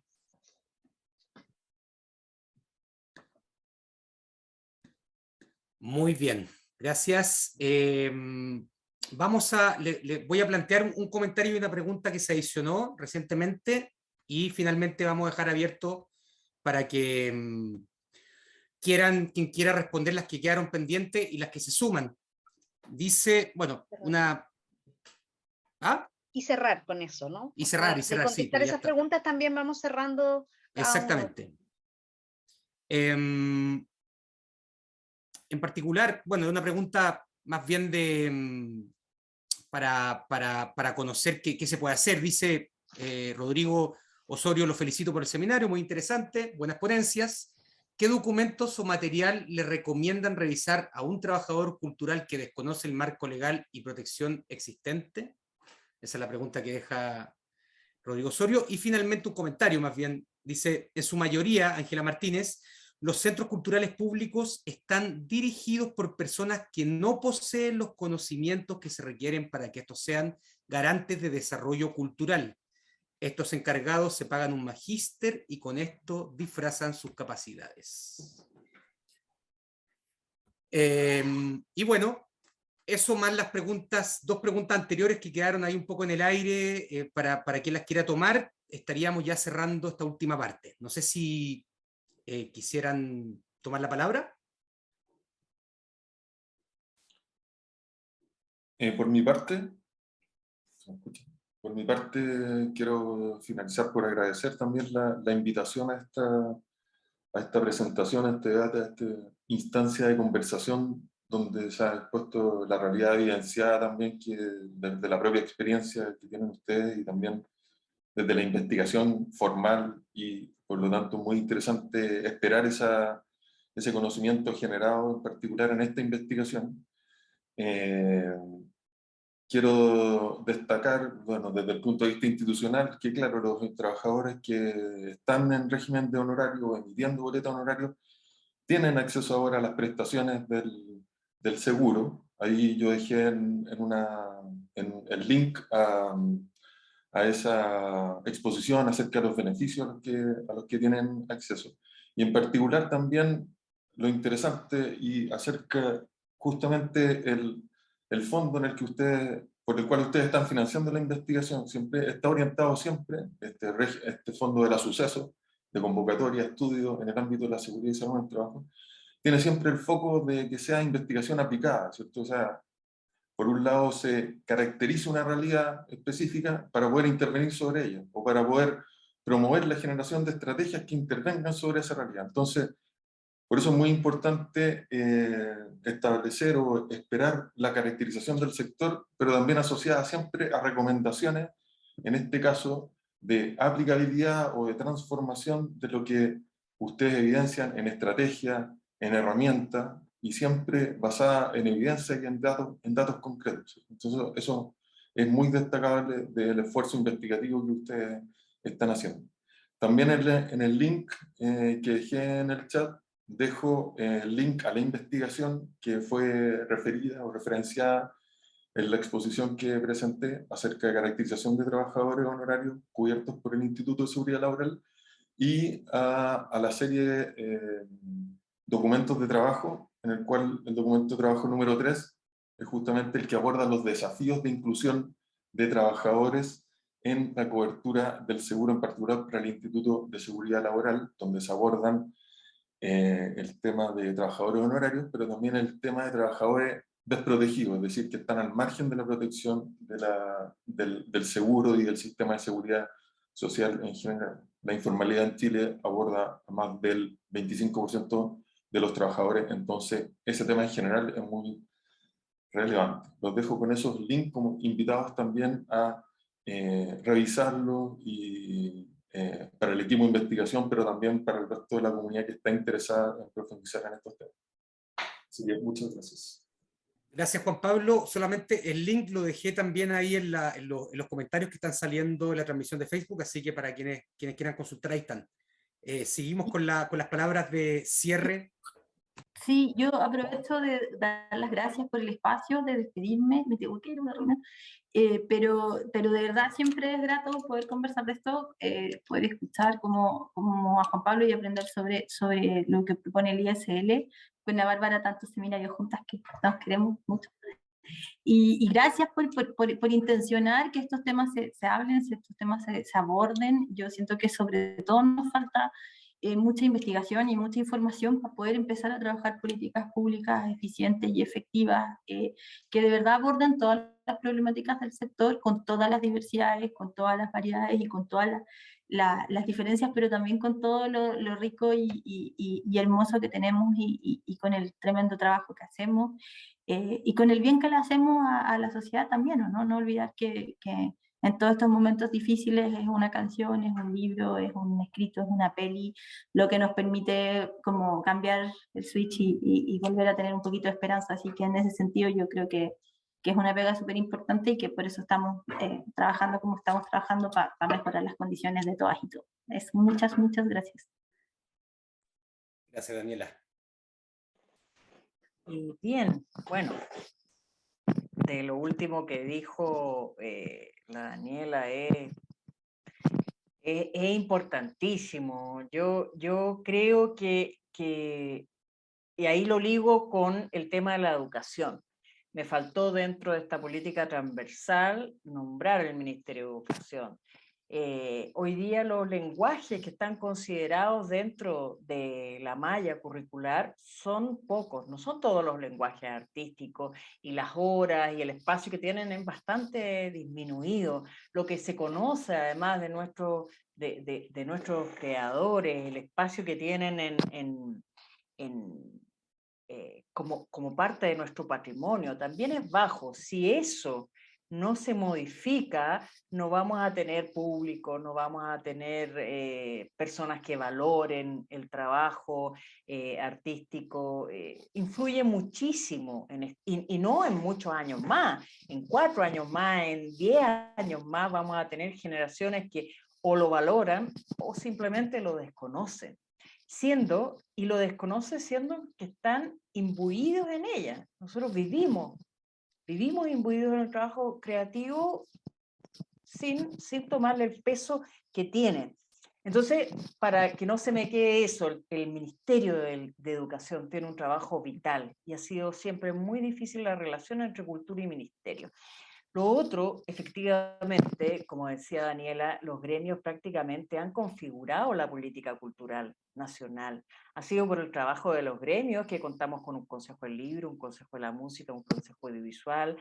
Ha sido por el trabajo de gremios como Síntesis que han logrado hacer valer la ley, han tomado las herramientas que disponían y han avanzado. Entonces, el trabajador cultural además ha dotado a Chile una institucionalidad, pero eso nos habla también de la falencia del Estado, como simplemente ha reaccionado a la solicitud, pero tampoco tiene una mirada de país, de proyección, de qué es lo que se necesita para que esto finalmente sea de la manera en que necesitamos, y no solo los trabajadores de la cultura, sino que todos los chilenos. Y bueno, en la contraparte también existe, a propósito de la pregunta que hace Rodrigo Osorio, bastante desconocimiento, es algo que veíamos en el proyecto Trama. Los trabajadores de la cultura tienden a desconocer la normativa que los rige, no solamente en términos laborales, sino que también en otros términos muy importantes como hacer valer la libertad de creación y difusión de las artes o hacer valer los derechos de autor. Entonces también hay una responsabilidad ahí, y de las instituciones formadoras, que la mayoría de las veces ni siquiera lo incluye en su formación, y es muy importante que eso lo sepan. Y finalmente agradecer a Catalina, a Cristian, porque esta investigación es fascinante, es un gran aporte, porque nos permite profundizar dentro de este escenario que conocemos, ¿no? De la precariedad del trabajador, de la particularidad del trabajador cultural en un aspecto tan necesario como la seguridad, la salud y las formas de protección. Así que muchas gracias y felicitaciones por ese gran trabajo que me muero de ganas de ver terminado. Gracias Bárbara, gracias Juan Pablo, gracias a la Dani que se fue. De verdad, muchas gracias por aceptar la invitación a conversar. Nosotros estamos abriendo también un poco el tema desde esta investigación, me refiero, uno claro, ha leído, sabe, ya tiene como el mapeo general, pero abriendo también la discusión y a conocer como las posiciones de distintos actores, ¿no? Relevantes en torno a esta discusión, a este debate. Yo hacía mención al tema de las organizaciones y de la diversidad de las organizaciones, que me parece que es fundamental, pero también a la generación de conocimiento y a estar en la mesa con el propio Estado, que es el que de alguna manera diseña, ¿no? No solo las instancias, insisto, de diseño de la política, sino que creo que es súper relevante y la pandemia ha generado o ha abierto una ventana de oportunidad en ese sentido de poder poner este tema en discusión en la opinión pública en general, ¿no? En los distintos espacios. Y ahí me parece que por ahí va también nuestra intención de aportar, bueno, con este proyecto en particular, pero también con la línea que estamos abriendo, que quiere buscar, que le interesa también explorar distintas dimensiones. Nosotros también, como parte de un núcleo que se aloja en la universidad y en la Facultad de Sociales de la Universidad de Chile, ¿no? La idea también es poder estar en diálogo con investigaciones de tesis de pregrado, de posgrado, con generación de otras instancias, ojalá de conversación, de difusión, de problematización, ¿no? Y también un desafío interesante que creo que, bueno, que nosotros nos hemos planteado, pero que todavía no lo hemos abordado, pero que es también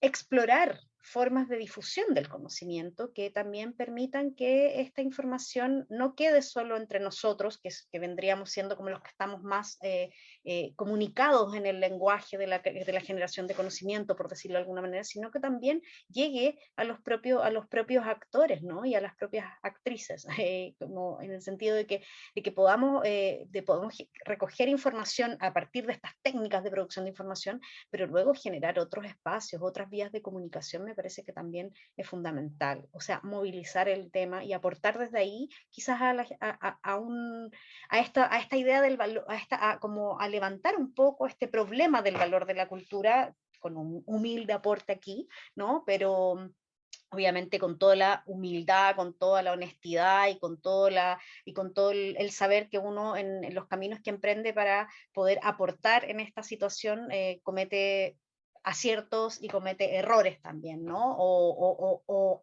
O da ciertas cosas y hay otras cosas que no puede cubrir. Pero esa es como nuestra intención, y creo que este es un súper buen punto de partida y agradezco enormemente, el